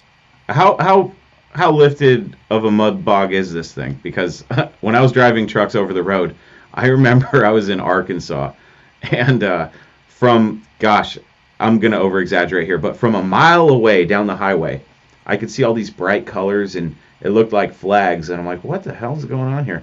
And then I see this convoy of lifted mud bog trucks that there's no way they were street legal, not where I live. But these things are going down the highway. They must have only been going 45 miles an hour. But I was like, the giant tractor tires. I'm like, how is that even street legal? I couldn't. Only in Arkansas, I guess. I don't know. I'll have to talk to some of my Arkansas friends about that. But definitely nothing I had ever seen up in Washington. That's for sure. And I was like, well, okay, this is like a different country I'm in. Yeah, It was definitely an experience. But yeah, I'd be curious to see how big that thing is. Um, Oh, and then real quick, just to Dan's point, yeah, there are some counties in California where it's like it's rural areas usually, or up in the oh, mountains and stuff like that. Those particular counties, they get away with not having to smog anything.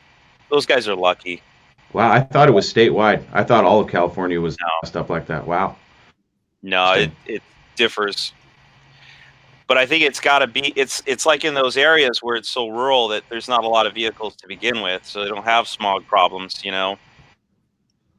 So, and then there's a lot of guys here that will have a place in Arizona and register their car in Arizona because I think registration over there for a vehicle is like $20 or $40 for a year or two, you know, and over here it's like I think I pay about $80 for registration on the Cornet, which, you know, I don't drive it daily. It's like, I don't know, it seems kind of lame. It's like tax gouging, you know. Oh yeah, But that's their favorite way to.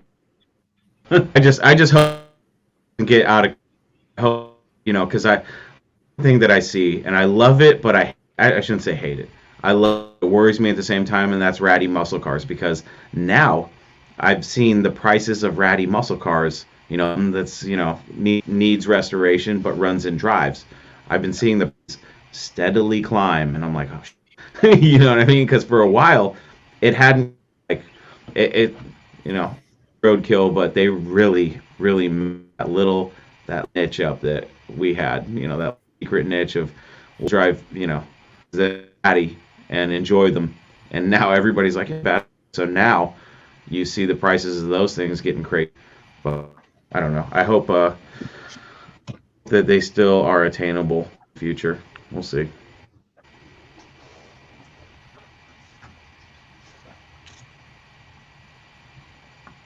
I'm checking just to make sure we didn't miss anything.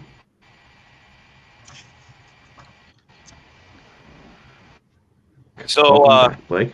so of the guys here, who likes ratty muscle cars and who hates ratty muscle cars? I love Anybody? I like them. Yeah. I love them I love too. them all.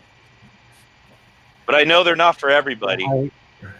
I don't mind them, but since I'm a painter, I got to make them nice.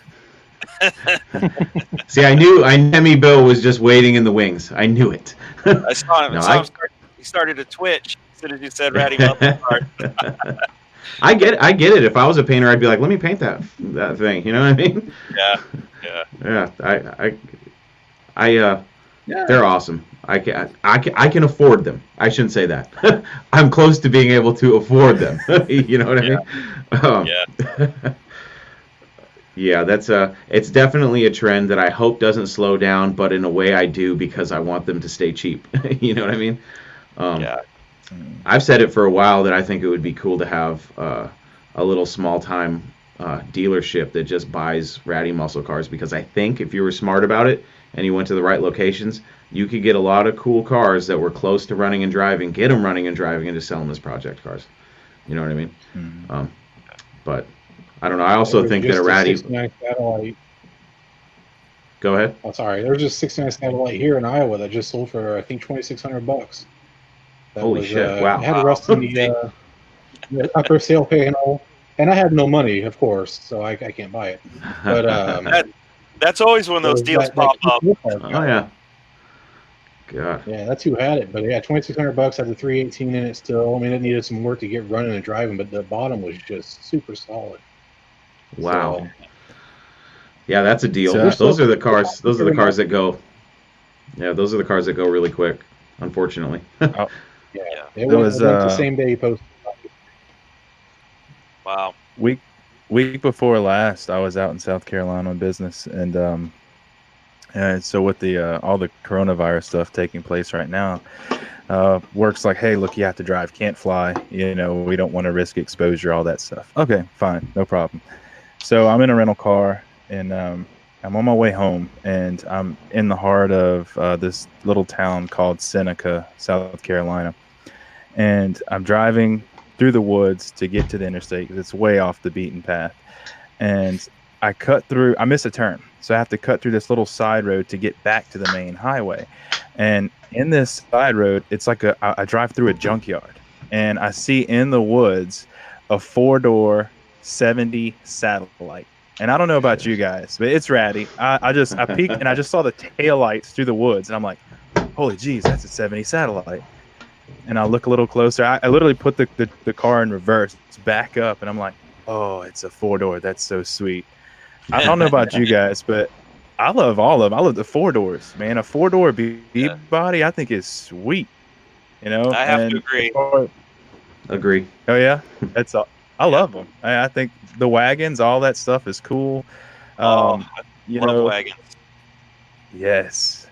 So I saw a 70, and I've seen a 69 wagon, Plymouth done up, to look like the Superbirds, Superbirds, Yeah. the Roadrunners. Okay. And I think they look good. I've seen one done up like a GTX. It looked pretty good. Um, Yeah, they put the scoops in Actually, the back doors, right? Yeah. in the back doors, yeah, I've seen that. Yeah. Looks sweet. But I love them all. I love um, the restored ones. I think it's great to go and see them and kind of get a resemblance of what they were back in their heyday.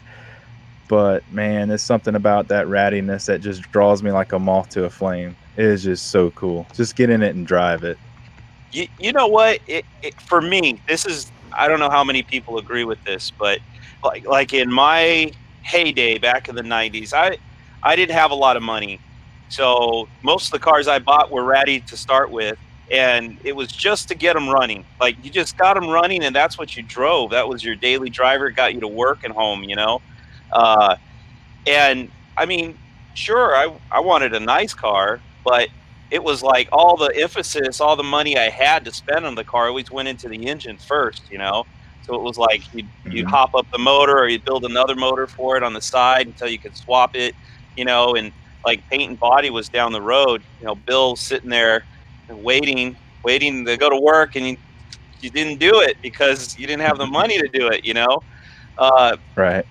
and I think now it's like I think there's such a fondness for me. Like those were good times, even though we were broke and we were poor. I had so much fun in those cars, and when I see a ratty muscle car, it kind of takes me back to that. It's that vibe, that feel, and like I've told you in the past with when I was talking about my Roadrunner, it was like that car was it was a beat up driver. I never worried about it. It just when you can go thrash on a car and beat on it and not worry about scratching it or denting it and stuff like that, boy, that gives you a lot of Yeah. freedom. When you get that first one that's painted and stuff, and then you're like, you got to park it out 100 yards away from a store so nobody parks next to you, or you can't leave its side at a car show because you're afraid somebody's gonna lean on it or something. It's it's just there's a Yeah. lot of freedom in those old ones, in the ratty ones. Yeah. And Absolutely. I've done that.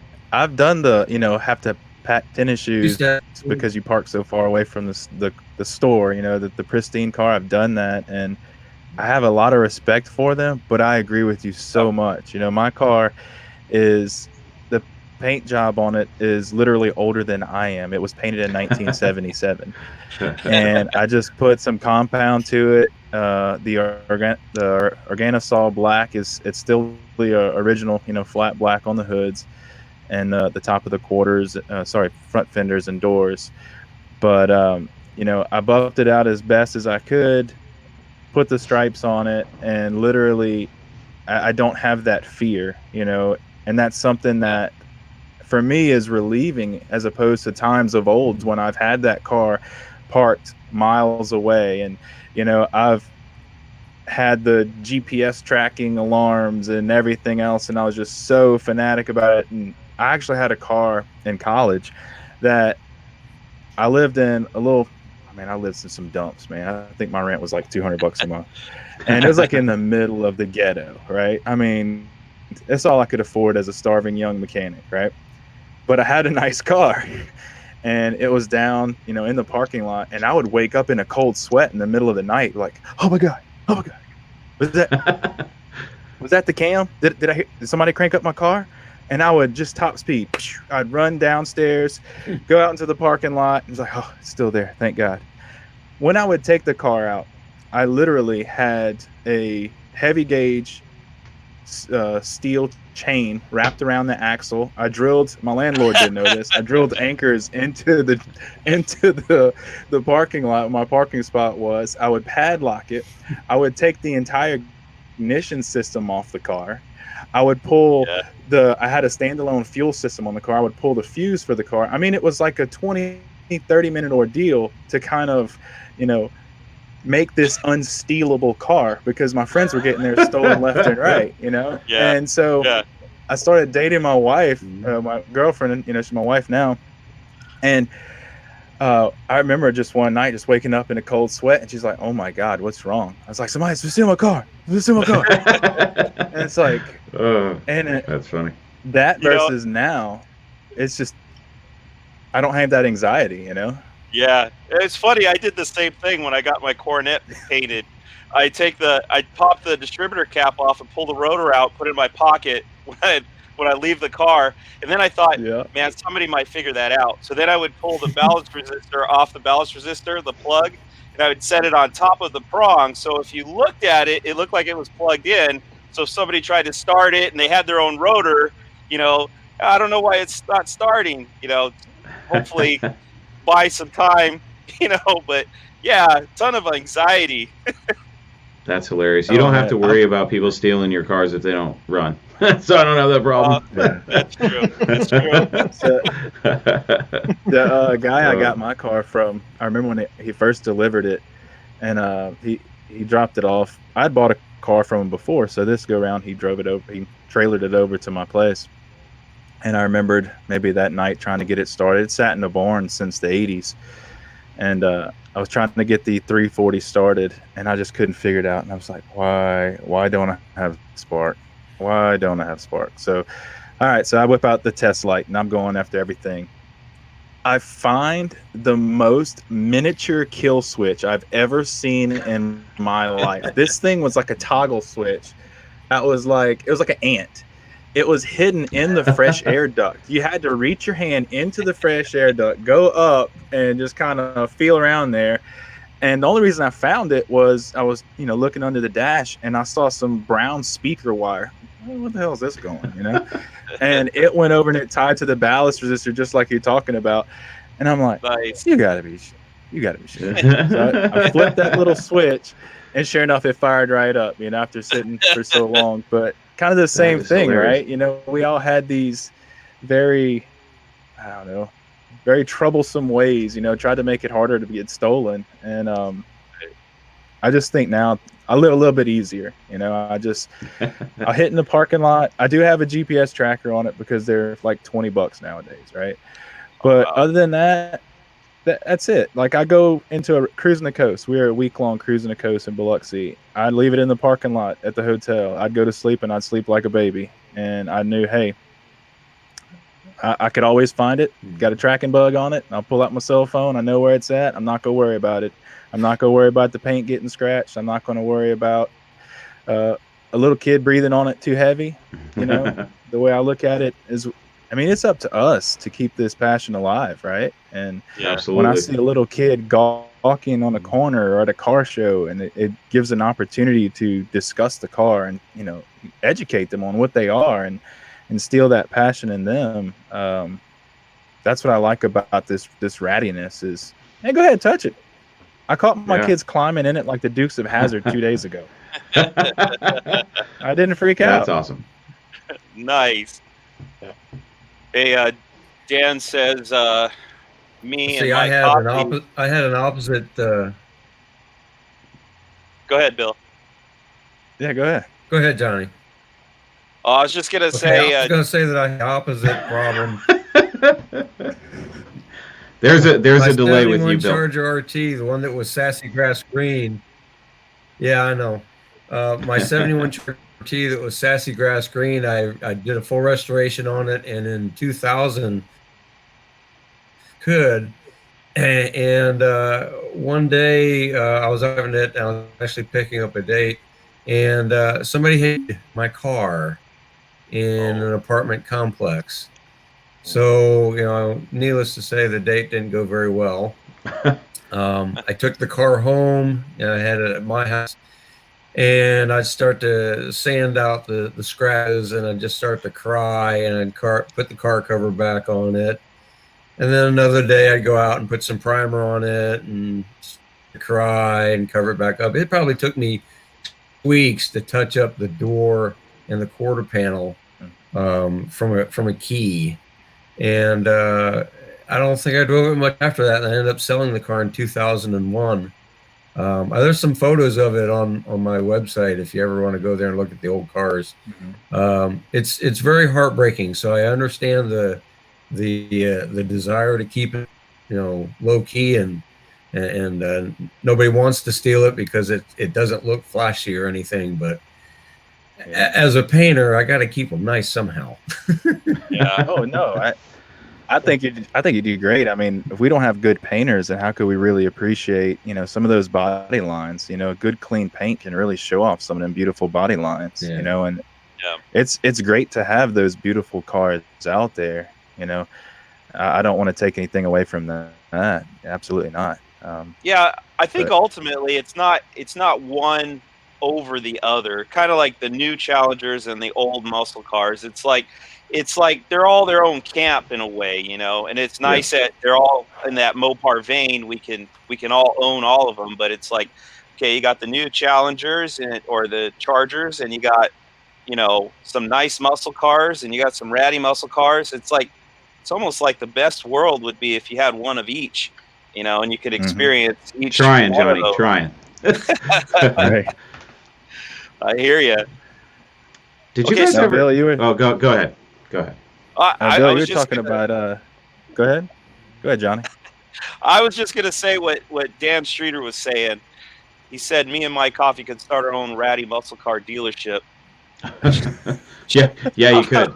It's probably true. Okay, go ahead, guys. Ugly duckling was gonna- car rental.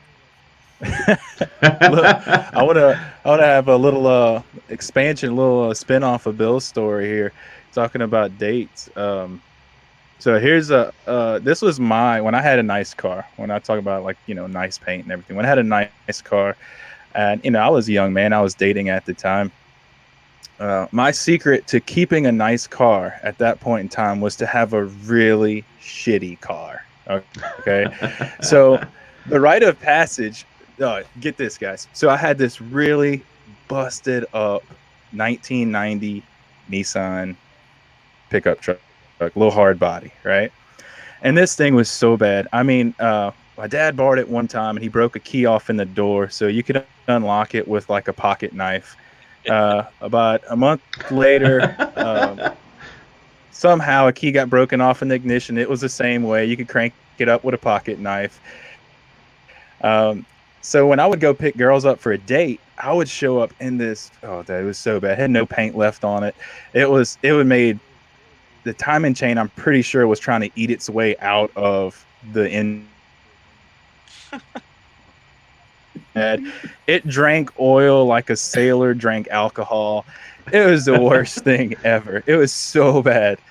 And I remember I met my wife. We were out, mutual friend's birthday party, and we kind of hit it off great. She went home, I went home, and the next day I was like, hey, would you mind picking me up? I left my truck downtown. I had a little bit too much to drink.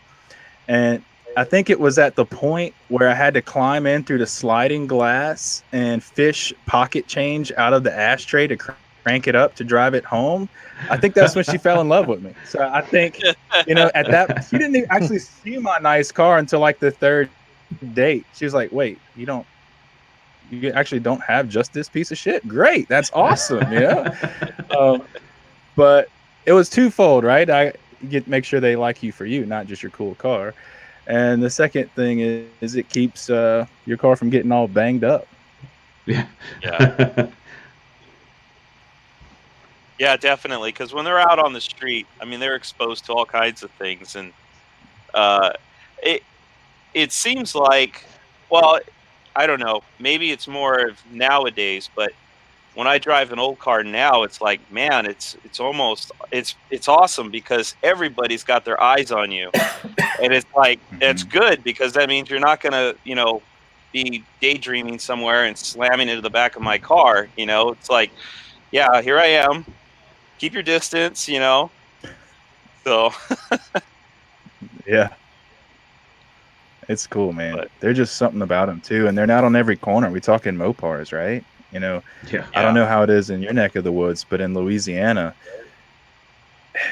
rarely ever do I see a vintage Mopar. And when you go down the street, it's like necks are just snapping. It's like, oh my god, yeah. is that what I think? Yeah. It's cool. It makes you smile because you see the appreciation in people's faces of something that you're passionate about yourself, right? Absolutely. Yeah. I think Blake. Pretty I much the think same in Iowa. If you don't, saying in Iowa, if you see an old Mopar, you typically know the person. There's just not many around that nobody doesn't already know about. And even the guy that I work with, the big Mopar shop, he even said growing up, he was a Mopar guy, and it was weird because everybody thought Mopars were dumb. Nobody around here liked them. So he said it's hard to find them then. Back in the 70s, it was hard to find them really. Performance stuff, not your run-of-the-mill four-door stuff. So he's a guy that you need to get on sometime. He's got some neat stuff. Yeah, send him my way.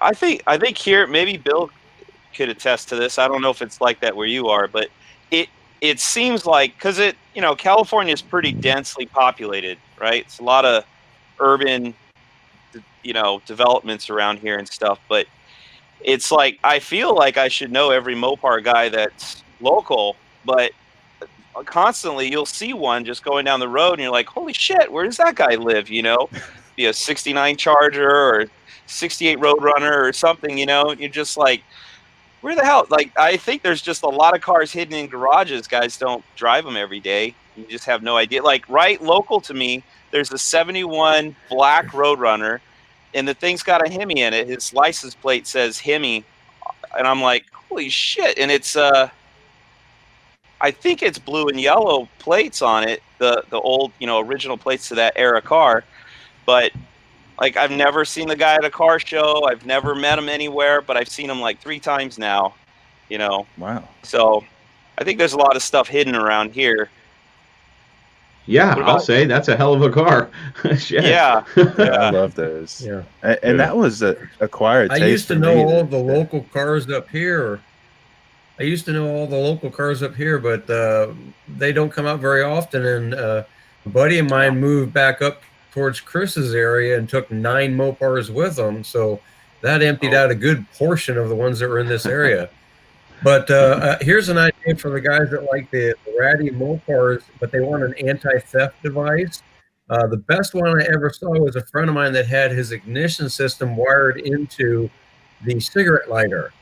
So when he parked his car, he just pushed in the cigarette lighter, and that shorted everything out. And you wouldn't realize it. If you tried to steal it, it wouldn't start because it shorted out on that. And he goes to leave, he just pulls the thing out, and off he goes. That's pretty awesome. That's amazing. I'm just gonna.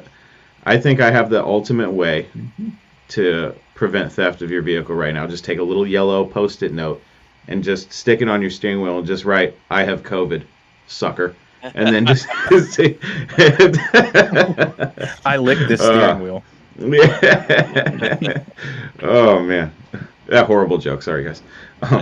Blake, I did want to mention this because you mentioned 4-doors earlier, and I don't know if you guys saw on my personal Facebook feed, but gosh, a few months ago now, maybe even longer than that, I kind of lost track of time.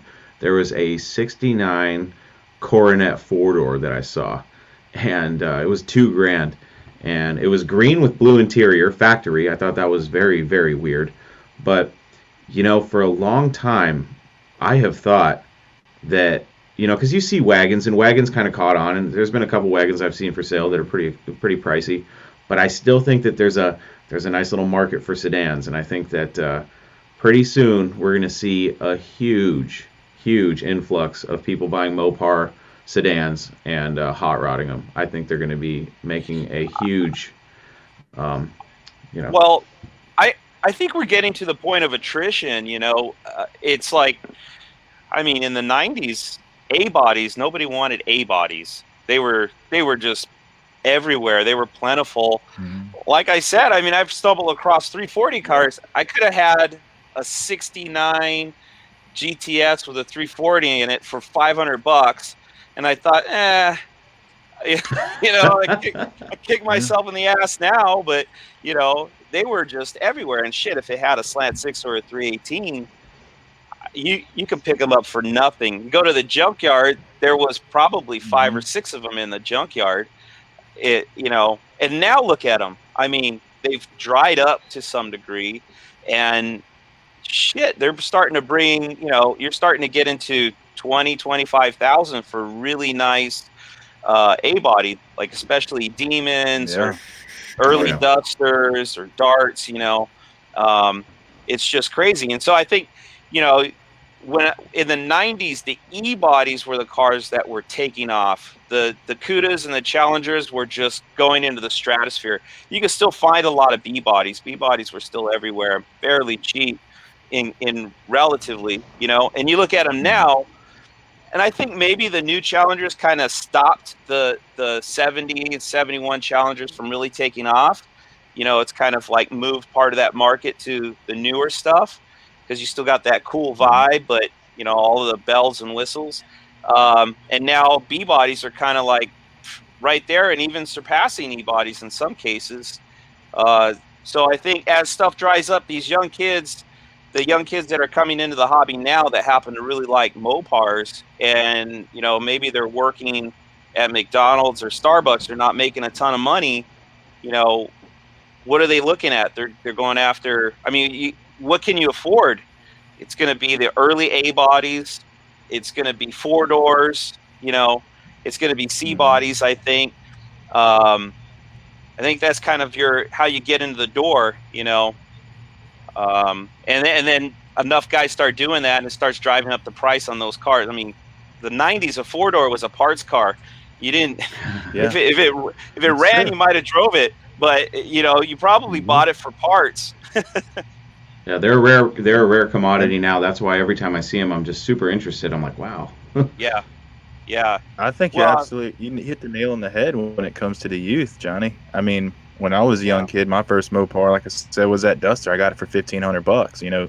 You can't touch one for less than 5 or 6. Now in that similar rough shape. And you're talking about these kids and what they're looking at.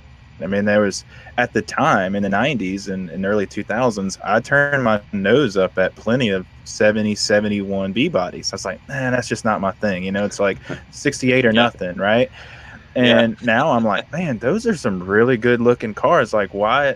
I don't understand why I turned my nose up at them back then, but now it's like, I wish I could have one, because there was, those deals that you passed up. I was at the Battleship show in Mobile, maybe 8 years ago or something like that.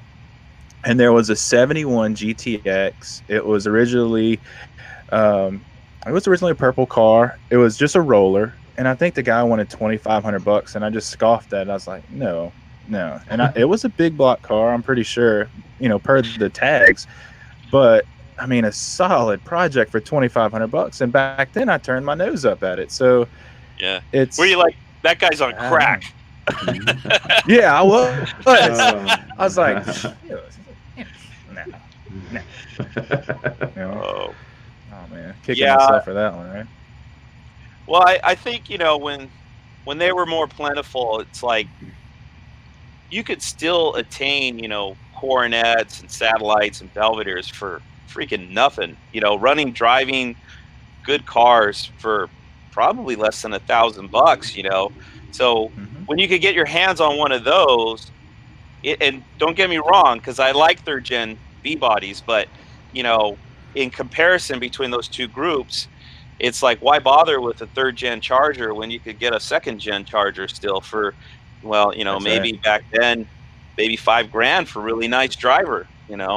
That's insane. When I hear that, it just blows my mind. I'm like, shit, what I would do if I could get my hands on anything between 68 and 72 for a nice driver for $5,000.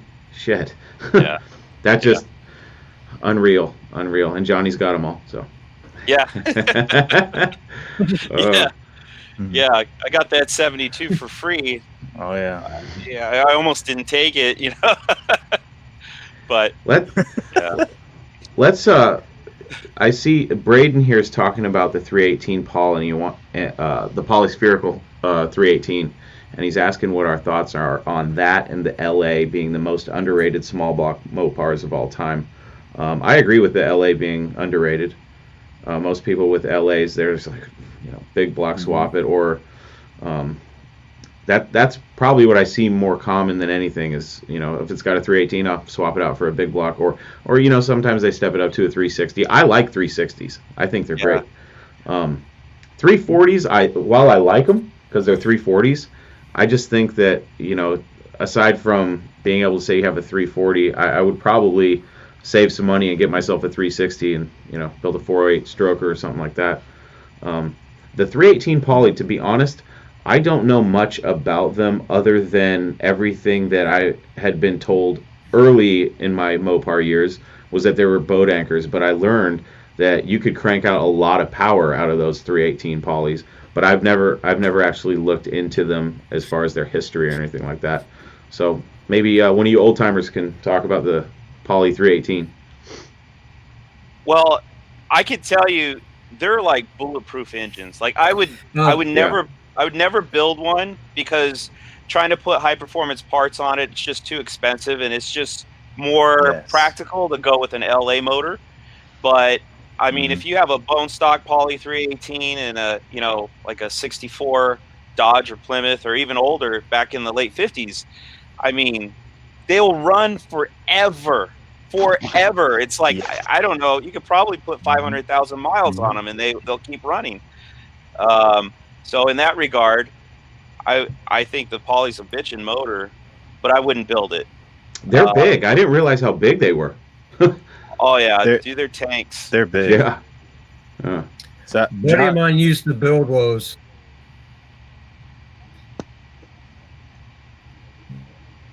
A set of 100 over pistons because the casting on the blocks was so thick you could bore the snot out of them. You put that and an inline 2.4 barrel intake on it, and they haul ass. Jeez, that's insane. I heard, God, yeah, I know that I've run across some builds, and I'm trying to remember where I ran across them, but I kind of stuck my nose up in there and I was like, oh, Poly 318. But I swear I heard that it wasn't too hard. I mean, aside from, finding the parts and whatnot, I heard it's not too hard to get, 400, 500 horsepower out of them. I don't know how true that is. I don't know anything about the polyspherical 318. The only time, actually, this is kind of funny. The first time I actually ever saw one was, I think I was with my wife at the time. It was a long time ago. I went to go look at a 68 Fastback Barracuda. So I roll into this trailer park, and in the ad, it said 318 Poly. And at the time, I didn't know what a polyspherical 318 was. So I was like, 318 Poly, what the hell is that? And I went, and the guy said, hey, I'm not home, but the car's unlocked. Go ahead and take a look at it. I went and looked at it. It was a complete piece of shit. But I popped the hood, and I was like, and I'm looking at it, and I'm like, that's a 318? The thing just, I was like, holy shit, that thing's huge. And I just, it didn't look right to me, obviously, because it was a Poly 318. So I ended up doing so I've done a little bit of research just to figure out what the hell it was, because I thought it was some sort. This is how stupid I was and still am. I was like, Poly, and I was trying to figure out what he misspelled. I was like, Poly, what the hell is he? And then I did a little research because I googled Poly 318, and I was like, oh shit, I'm an idiot. So that's the first time I ever even learned anything about the Poly 318. And to be honest, I was like, a lot of people were saying, it's not worth the money that you would invest in it, compared to, even an LA 318, to get serious power out of it. I don't know how true that is. Brayden says 525 horsepower. Yeah, it's okay. I believe him. I believe it can be done. They're just ridiculously expensive. That's what I I would think imagine. I saw so a friend of mine, he acquired a 65. I helped him get it. Uh, one of those, been under a lean-to for its whole life. It was a 65 Belvedere 2 4-door. Kind of that turquoise green colors. Patina was amazing. Just really good looking car for that ratty look. We pulled it out and we were like, oh yeah, let's see what we could do with this Poly 318. So rebuilt the carburetor, got it running, and we started looking at performance parts. And I think like the 4-barrel intake manifold for, if you could find one, was like almost $1,000. I was like, for a Wow. manifold? Like it was, at that point in time, I'm like, what? Like, I'm used to the, Edelbrock or Holly, having a decent intake manifold for like the sub 300 range, $1,000 for this, piece of cast iron that was, 50 years old. I was like, geez, that's insane. So funny story about that car. You're talking, Johnny, about livelihood. We had a massive flood down here in 2016, and his house was in a low-lying area. The car was 7 feet underwater, so the water was 7 feet above the roof, right? Holy shit. Yeah. Oh, it was bad. It was so bad. I actually went back there by boat to check on his dad who lived in that area, and the water was up to the eaves of his house, right? Wow. And so we had done all this work to this car. We were riding it around, and it just went underwater. And I remember seeing, you could see the white of the roof under the water, but it was way down there. And when the waters seceded, everything went away. A young kid that worked at the local O'Reilly's, he bought it for like $500 off of my friend, and we were like, I mean, what you gonna do with that? It's been completely underwater. It's probably just trashed. He drained the fluids, spun it over with fresh fluids, everything in it. Drain the fluids again, change them again. The kid is still driving that car to this day. Oh wow. And that 318, that Poly 318 is kicking ass. Like we're just dumbfounded by how durable this thing is. And it's just like, Yeah. That car was 7 feet underwater, and this kid is just driving it around like no tomorrow. I'm telling you, you can't kill those engines. No matter what you do to them, you just can't freaking kill them. Wow. We got our club Okay. car. It's 66 Plymouth Belvedere 4-door, and it's got a Poly 318 in it. And we put a 4-barrel on it. Chris bought one of those. If you go into like O'Reilly's or AutoZone, they have those adapters, and it's a 4-barrel bolt pattern to a 2-barrel Oh. intake manifold. Yeah. Yeah. So we Yeah. put that on the car, so it's got an Edelbrock on it now, and it runs fine. I mean, it's probably more carb than the engine needs, but yeah, it runs just fine. It's crazy. It's a cool car. Wow. Now I'm gonna have to do Speaking an of that- episode on Poly 318s because I don't know enough about them, and now I'm interested. There you go. Yeah, I'd like to see. You're talking about that, Johnny. What I'd like to see is, so Phytech has just come out with their 2-barrel setup that supports pretty decent numbers, like 400 or 500 horsepower out of a 2-barrel.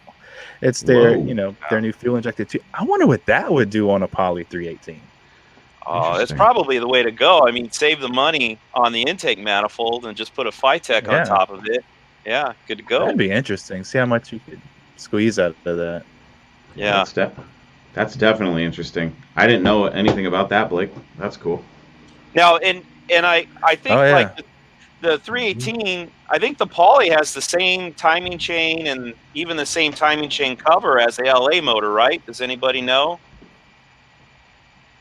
That sounds correct to me, but I don't know for sure, but that sounds I right. think so. Yeah, I think so. Looking at it, it looks the same as an LA. I don't know how many parts are interchangeable from the LA motor to it, but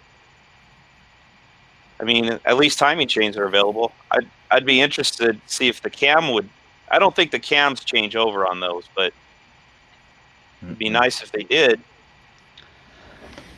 Yeah, we looked at those too, and we were like, yeah, no. No, Yeah. not Pricey. going to happen. I don't think they Okay. change over because of the spacing on the intake and exhaust ports is different. So your order of the cam lobes would be different, Okay. maybe. I've never heard of them interchanging. So I think that would probably have been a popular thing if it Yeah. was doable. I think you're right, Johnny. I think more people would be more open-minded because I just don't see as many Poly 318 builds out there as LA 318s or 340s or 360s.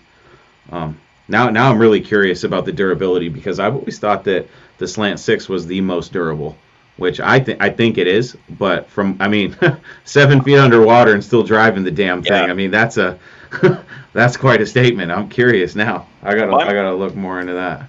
My money's on the Poly. I would put Yeah. my money on the Poly. Yeah. Okay.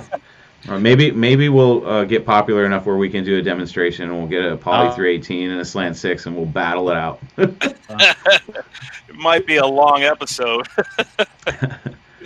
We'll get crazy with it. We'll start pouring sand and we'll start pouring sand into them and get a little crazy.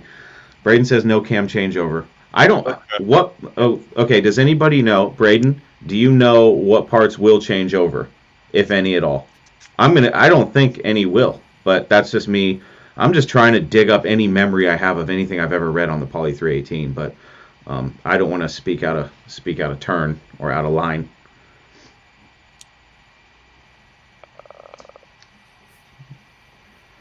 Yeah, he's saying they're a pain in the arse. Interesting. Ryan Lusk says that they're definitely durable. He had a buddy that had a 66 satellite. Okay. Beat on it for years. I believe it. I know, in the back of the motor, it's the same as a 318, as a LA motor. So all the transmissions from either engine will interchange. But I had my wife's 64 Plymouth Savoy 4-door, it had a Poly 318, and I put an LA motor in it. And I think there was some issue with the torque converter. I can't remember what the deal was. I don't know if I tried to use the torque converter from the LA motor and put it into the push button trans and it wouldn't take it or what. Something like that. It's a long time ago though. There's a list of LA to A parts interchange. I looked up real quick while you guys were talking. Nice. But thermostat housing, internally balanced harmonic balancers from the 273 to 340, valve spring retainers and keepers, main bearings but not for the 360, rod bearings, crankshaft, reground 360s included, flywheel starter, both standard and high torque, 318 LA ring sets, timing chain and sprocket, fuel pump, oil pan but not from the 360. Distributor pump drive gear, distributor standard points or electric. That's what the list shows. Okay. Sounds about right. Wow. There was some Poly 318 genius out there. Somewhere, some day along the line, he's going to listen to this when it's in podcast form, and he's going to go, those fucking idiots. he's surrounded by Poly 318s, and he's just the Poly 318 god. The most I knew before funny. that came from Uncle Tony. Did a video like 11 months ago or something, just about the head design and how it predates the big block Chevy and stuff. That's really Oh, really? it. I like Uncle Tony. I'll have to go check that out, definitely. Very, very cool. Yeah, I just don't see many people. I guess I'm just looking in the wrong areas or something, but I just don't see too many builds of the Poly 318, which now that I hear that it's so durable, now I'm really curious. So, like I said, I'll have to do an episode about that in the future sometime soon. Right on. So what else is happening, guys? We've had a solid 8, 9, 10. I think we got up to 12 people this watching, which is cool. I wasn't expecting much, so that's fine. When I first started, it happy, was at 17. Oh, really? I didn't see that. I wish I had seen that. No. I'm sure people got on there like, okay, well. This was just supposed to be a trial run just to see what would happen, and I'm really having a good time. And, I was wondering, bringing on more than just me and Johnny, I was like, okay, maybe one more and make it 3. I was worried that the more we brought on, the harder it would be to, it's like wrangling cats or something. I was like, oh, this is going to be rough. But so far so good. Hemi Bill is on the delay, so it's made it kind of funny. I've been trying not to laugh when we talk, and then he comes in. So it's technology, it's a bitch, but I'm having a good time. I see that Dan Streeter was asking me what the Mopar Hunters Association is. So Facebook just enabled me to have fan subscriptions. So basically, I designate a certain monthly subscription fee, and I can provide extra bonus content, essentially, for people that want to subscribe to the Mopar Hunter. So I've been kicking it around, and when you do it, you get a private group for subscribers. So I was trying to come up with a name, and I already have the Mopar Buy Sell Trade group, which it's kind of out of hand in its own little way. So I was like, all right, well, if anybody, once I get everything ironed out and I figure out how I'm going to do the subscription, what extra content I'm going to provide for that, then people will have access to a private group. Now, what that will be, I'm not quite sure yet. I was hoping that anybody that's willing to pay, it's going to be $4.99 a month. That was Facebook's suggested subscription price.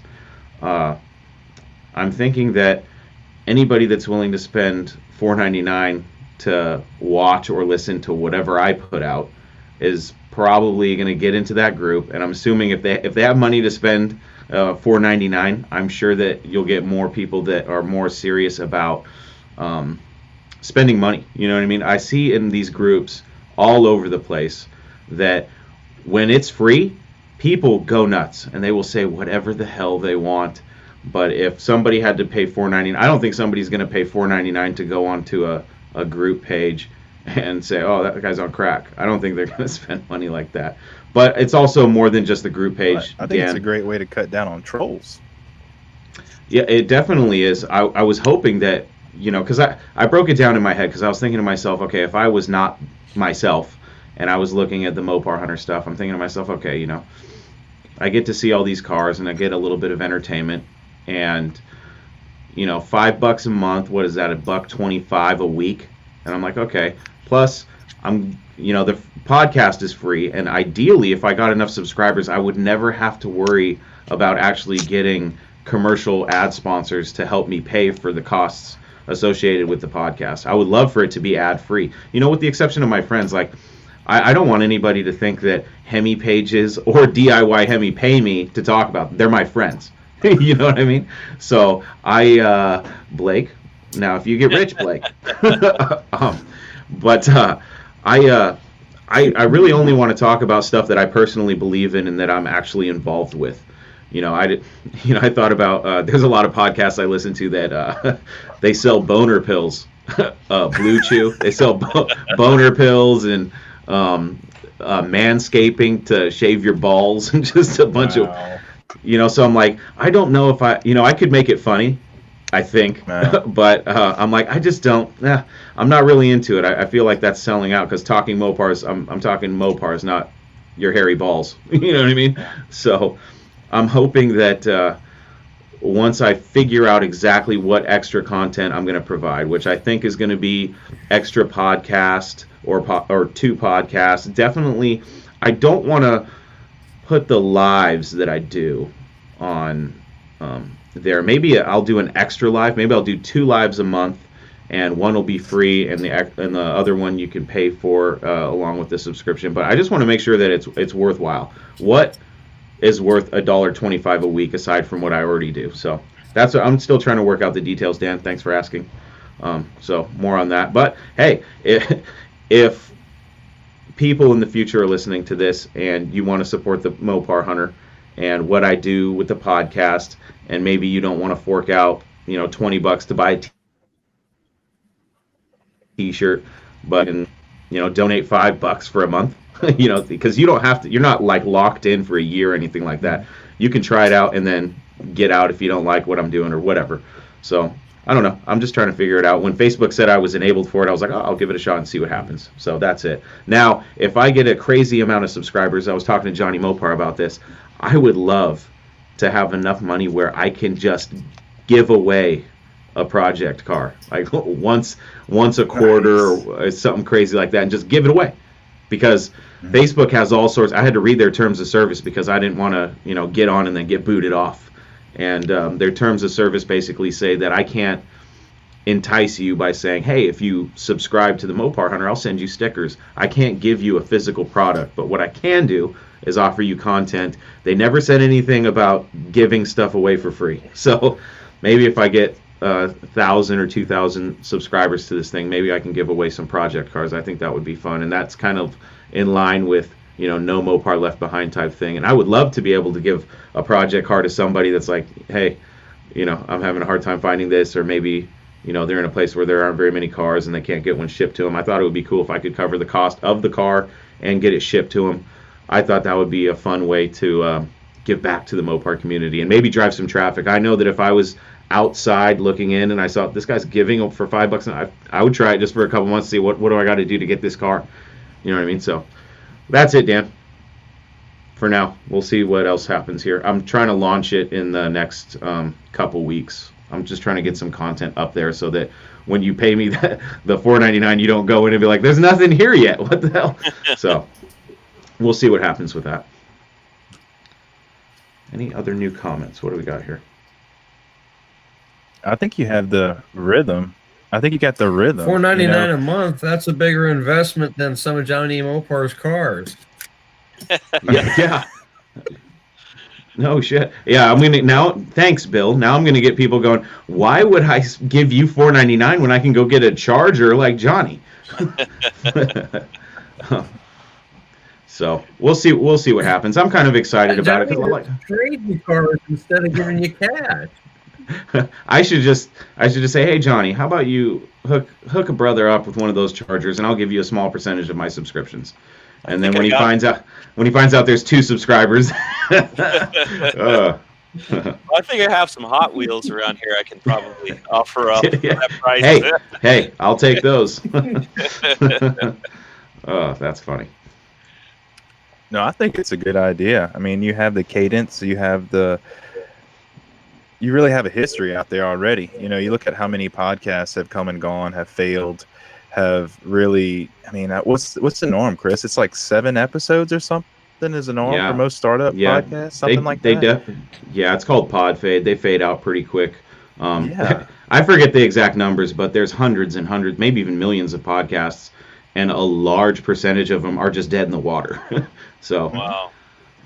I just want to make sure, at the end of the day, I just want to make sure that I provide. I want it to be more than worth it. I want someone to go, I'm $1.20. If I was telling Johnny this earlier, if my podcast to you isn't worth, and I'm not selling you on this, but if my podcast isn't worth $1.25 per week worth of entertainment, then I probably should just quit. You know what I mean? So I'm hoping that by pumping out some extra content and just, really, buckling down and getting some consistent stuff out there, that someone would go, yeah, that'd be worth it. That's fine. And, if anything, it's just to help support what I do, and maybe, who knows, if I could get this thing big enough, I would love to take this show on the road and do, in-person Talking Mopars with Hemi, Bill, Johnny everybody that I know on a personal level or that has come on Talking Mopars. I would love to be able to take it on the road and actually, do video of these cars. If I could get your Mopar story in person on camera, that would be amazing. That's like my 5 or 10 year plan. So we'll see what happens, but it's fun. I'm having fun, so I think you should do it. I really everything's an experiment. This whole thing, the podcast was an experiment.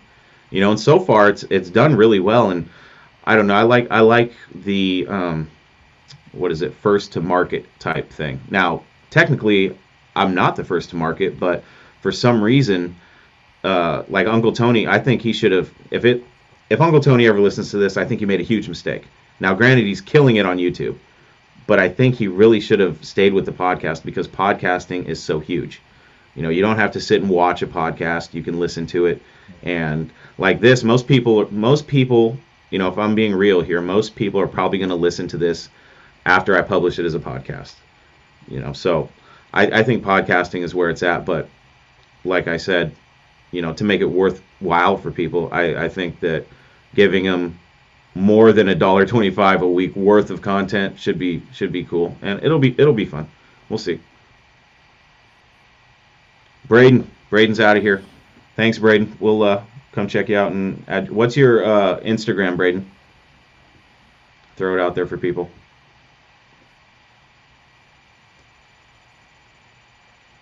I think he said known as the Beast with the 68 block. Okay, I'll have to see what. So look up 66 Salvage Restoration Speed Shop. And that's how you'll find Brayden. All right, how long have we been doing this, Johnny? A little over 2 hours. Yeah. This has been 2 hours. This has been fun. We're gonna have to figure out. Like, I would like to do this, once or twice a month, like I said, and just have an open forum. Anybody who wants to come on.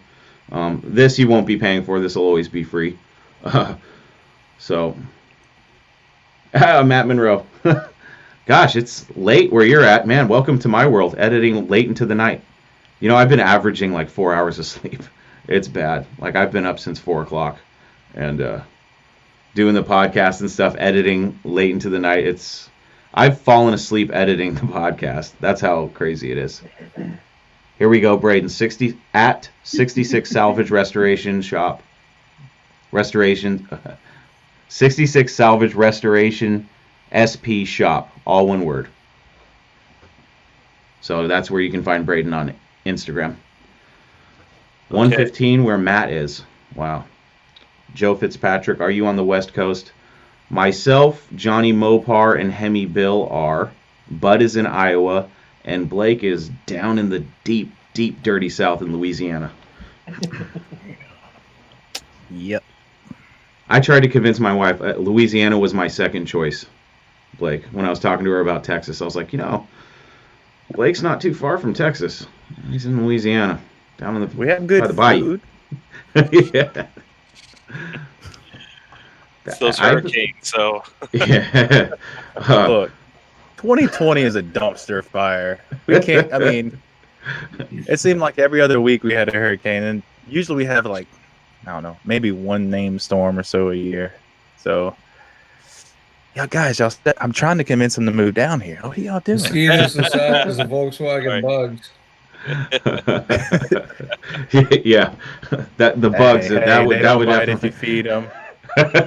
My wife definitely. She's if she sees a spider, it is like it's pathetic. I won't go too into it because if she ever listens, she'll hate me. Joe, it looks like Joe's in Long Island, New York, 215. Well, Joe, either you have no life or you really like talking Mopars. No, I'm just kidding, buddy. That's cool, man. Thanks for joining us. I know it's late on a Saturday night. That's dedication. That is dedication. Yeah. I'm like I said, I would be happy if a handful of people watched.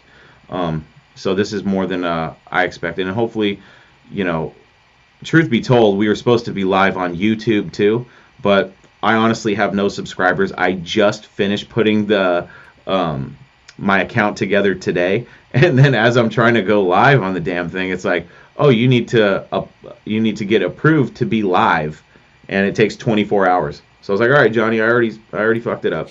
So here we are on Facebook. So next time we'll be on YouTube, and I got to figure out what I'm going to do to grow that channel. YouTube is a whole different animal. I know Johnny and Blake, you guys are doing it. Bud, do you do anything on YouTube? I have Muscle Car Syndicate on there, but there's only 2 or 3 videos. One's a walk around on a 69 Roadrunner convertible I found. Okay, cool. Shifter linkage on an 833 on a 70 Challenger TA. Having an issue with that, and I just put a quick video out asking for help. Got nothing but 3 subscribers, and I think they're the other 2 are 2 of my kids and one's from Instagram. So I'm really tearing it up on there. Big Block is back. Welcome back, buddy. Hey. But I don't know how to market it really or do anything either. And I'm not sure. I'd like to grow, but I don't have really the time to invest like I'd want to. So I'm not going to bother that right now. It's an animal, brother. It is an animal. Yeah. We wouldn't be where we are without Mike. I think we just clicked over 1,500 subscribers today, Nice. I think. but it's only grown in the past 3 months. I mean, for the last 2 years, I might have had 100, 200 subscribers. Um, but I'll say he stepped in, and what I found is the key to that is just a frequent, it's just some kind of a pace, a cadence, just like we're talking about with Chris. It's like you have your thing. Do you post once a week? Do you post once a month? And you establish that cadence. And there's a couple of other insights I could give you on how to post stuff out there that I've learned just from Mike when he kind of stepped into that role. But it is a beast, a new animal. It's funny because I mean we have like barely any followers on Instagram, but you know a lot of people follow us on Facebook, um, and also YouTube. So it doesn't have to be polished. It doesn't have to be fancy. It's just setting that frequency, that getting that content out there is the number one way to drive the viewers to watch and to really follow along on your adventures. You know, so. It could be as simple as just opening the YouTube app and then doing like these live videos and just posting them like you would on Facebook or any other social media. That's the key, really, from what I've learned so far, and I'm no expert by any means. Everything I've ever heard, especially in today's market, video is where it's at. And I'm late to the game. I'm late to every single game. I was late to Facebook. I was late to Instagram. I've been late to everything. So everything I've done Facebook's been the only thing that's actually popped for me, and I was strategic about how I did it. And Instagram has been a whole different animal. But I think that with Talking Mopars, I've actually seen it grow quicker than I thought, because there was a period of time with the Mopar Hunter Facebook page where I saw everything stop. And I was like, what the hell happened? And I did some research because I'm really into I drive a garbage truck for a living, for those of you that don't know. So I have a lot of time. So what I was doing was I was listening to podcasts talking about social media marketing and things like that. And I found out that Facebook really likes to tweak their algorithms. And they really wanted Facebook to be a, for friends and family type thing. And so they were basically saying, all right, businesses, you want to reach people, you got to pay us. So you have to find a way around that. My way around that was, okay, I'm already posting things that people, in the Mopar community would share most of the time, sometimes. So all it takes is, one post to go, I say viral, but that's subjective. For me, viral is if I get a 20,000 reach, and I can go weeks with getting, 5,000, 10,000 people seeing the stuff. And then one day I'll post a charger, an overpriced charger, and I just get 25 that it's shared 4,000 times. It's the craziest shit. But I noticed that video, from what every big influencer is saying, is video is where it's at. So, and it only takes one good viral video. You know what I mean? Like the asshole, like my first episode, I talked about the asshole that crushed the charger because nobody wanted to pay him what he thought it was worth. And he went viral. So, I mean, you can go viral by being an asshole. So, I mean, I like to see nice people go viral. So I hope nothing but success for all my friends. But yeah, it's a different beast. I don't like to tell people to give up. You know what I mean? With things like that. If you got, for one thing, any follower that you have is good. Just one person wanting to listen to you or whatever, that's an amazing thing. You know what I mean? I can't get my wife to listen to me half the time. So any stranger wants to listen to me, that's great. Cool. But yeah, you know what? While we're talking about this, why don't we go from the top of Johnny Mopar and go around and you guys plug all your YouTubes, whatever you guys got going on. So Johnny, sure. Go. Yeah, so I have a YouTube channel. I only have maybe just over 100 subscribers, but it's a good group of people, and there's actually a lot of guys in my group that are kind of on my same level, just do-it-yourself type stuff, working on your car and, sharing the issues you've gone through, tips, recommendations, or whatnot. So hopefully it'll grow. If anybody's interested, look me up, Johnny Mopar, on YouTube. And but if you want to just a recommendation, there's a guy called Nick Nimmin. He gives like a lot of advice on how to build your YouTube channel. I've been listening to him a lot too, and there's There's actually a lot of good tips in there and stuff. So that's it for Thank me. you. Oh, cool. Awesome. Hemi Bill, you're up. He left. Hey, Hemi Bill, don't you ever do that again. Oh, he's like, you know what? F you. See ya. Hemibill.com, folks. Hemibill.com. Bud, you're up. Yeah, I'm Muscle Car Syndicate on Instagram. Just like Chris said, I was late to the game. I didn't have any social media platforms till 2018 because I thought they were just the end of mankind. And I was like, you know what? I better embrace it because it's not going away. I wish I would have done a long time ago because I'm not doing anything any different than anybody else is. But I try to give as much information, facts, production figures, anything like that, walk-arounds of cool cars I find along the way. And I get to work at a pretty cool Mopar shop, so get to post from there quite a bit. And I also have the Muscle Car Syndicate YouTube page that eventually I will try to get rolling a lot better. And I like what I think Blake said, which is, I don't have any editing equipment, have no idea how to edit, so it's just raw video. Whatever I just roll with is what I'm rolling with. And so Nice. if people want to see that, then they can see all the mistakes and no edits, no nothing, all the outtakes put right in there, then come watch my page, I guess. Awesome. Moving on. Blake, what you got, buddy? Oh, just I guess everything's pretty much labeled the same. Facebook, DIY Hemi, YouTube same, and Instagram as well. I don't think we're on Twitter. Yeah, I don't think so, but I could be wrong. F Twitter. Yeah, that's not my jam either there. So yeah, we're not there.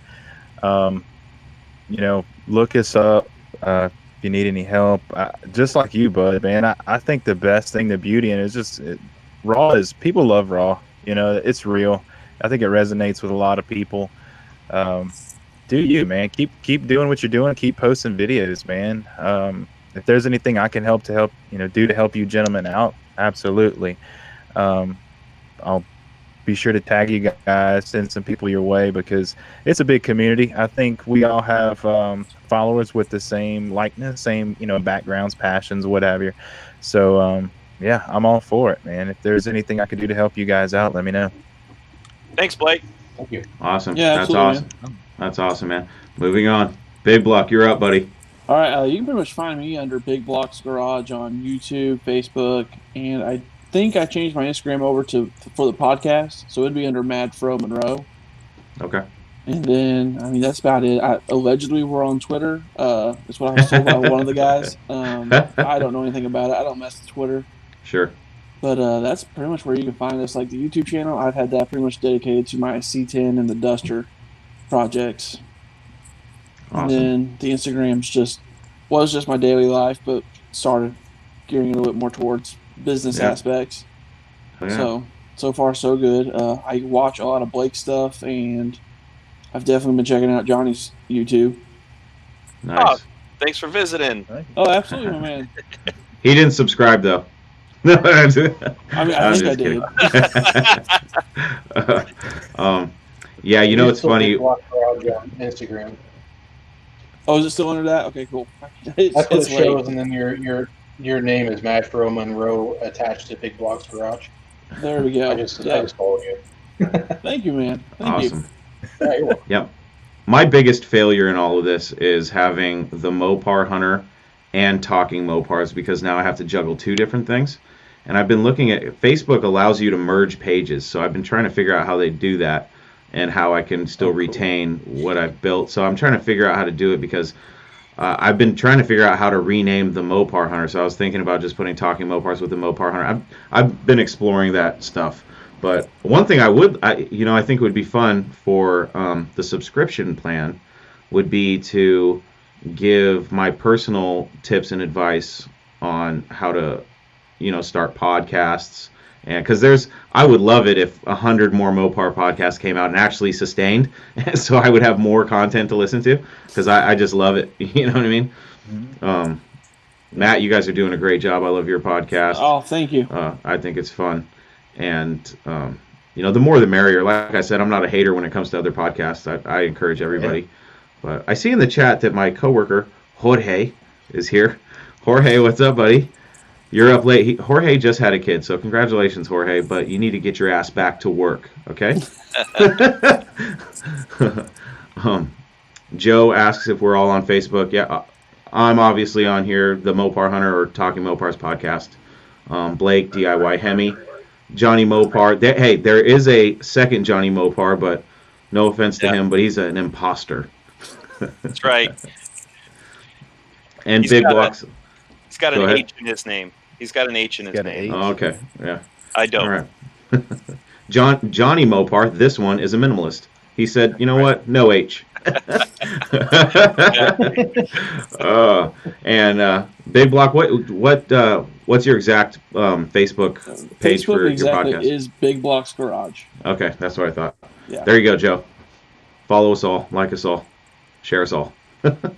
Hey, before we end, I'm gonna segue you guys because Big Block's on here and Chris, you're on here, and I wanted to talk real quick about movies. Because I think both of you guys have talked about Cannonball Run before, right, in your podcast. But have you guys heard of Cannonball? Not Cannonball Run, but Cannonball with David Carradine, the old school movie where there's a 68 Charger in there. I mean, I think that movie was made in 76 or 79, somewhere in between. I feel like Fro off my podcast brought it up, but I don't think he brought it up on our episode that we talked about movies. I actually expected him to because he's the old school guy in your group, and I was like, how come he didn't bring it up? No, he actually kicked himself for about a week after we recorded that episode about movies he never got to mention. Yeah, dude, that movie to me, that movie. Well, maybe the acting's not as good as Cannonball Run, but the cars trump everything in Cannonball Run. I mean, because it's more old school. Bitchin' cars, Pantera in there. I mean, yeah, it's a badass movie. You got to see it. Check it out. Anyway, sorry for the segue. No, that's cool. I'm in it. I got to check that out. I like the old car movies. I think they're fun. I am a fan of Cannonball Run and Dom DeLuise. I like him. Yeah. him is funny. That shit cracks me up. Him. That's funny. But yeah. Everybody who is here right now and that joined us today, thank you very much. This was the first of hopefully many, and everybody that's on right now is obviously welcome back. And anybody else out there that wants to talk Mopars on here with us, hey, come on, just have some headphones. It was a good time, and this is the power of the internet. We all know each other online, but we can't do face-to-face talks for, travel, things like that. But this allows us to get a little bit more personal, and I like that. It's like you're in a garage talking shit with your buddies. I think it's great. I think it's fun. And, I'm down to do it again. So I'll be doing it whether anybody wants to join me or not. That's all up to you guys. I had to bring an accomplice, and my accomplice was Johnny Mopar because I was like, look, I ain't doing it by myself. I ain't going down by myself, all right? I know the captain's supposed to go down with the ship, but there's got to be at least one other guy with him. You know what I mean? So special thanks to Johnny for joining me and the rest of you guys, Hemi, Bill, and it's been a good time tonight. So thank you guys for joining. Oh yeah, absolutely. Thank you. Yeah, awesome guys. For all the comments too. Yeah, we had a lot of participation. So shout out to all you guys. I would name you all right now, but I got to be honest. I'm a lightweight these days, and these two beers have got me a little fuzzy-eyed. I'm trying to look at this. I know people are like, "What a pussy! 2 beers." I don't drink. I'm a new father. I don't have much time to drink. I'm too busy working. So when I drink a little bit, I have a good time. And I'm looking at this screen, and I'm like, all right, either I've been up for too long, or I'm a little buzzed right now. So thank you all for, yeah. Thank you all for joining, and we'll see you next time right here on Talking Mopars Direct Connections. See you guys later. Everyone. See you guys. Bye. See ya. Bye. End of broadcast. All right.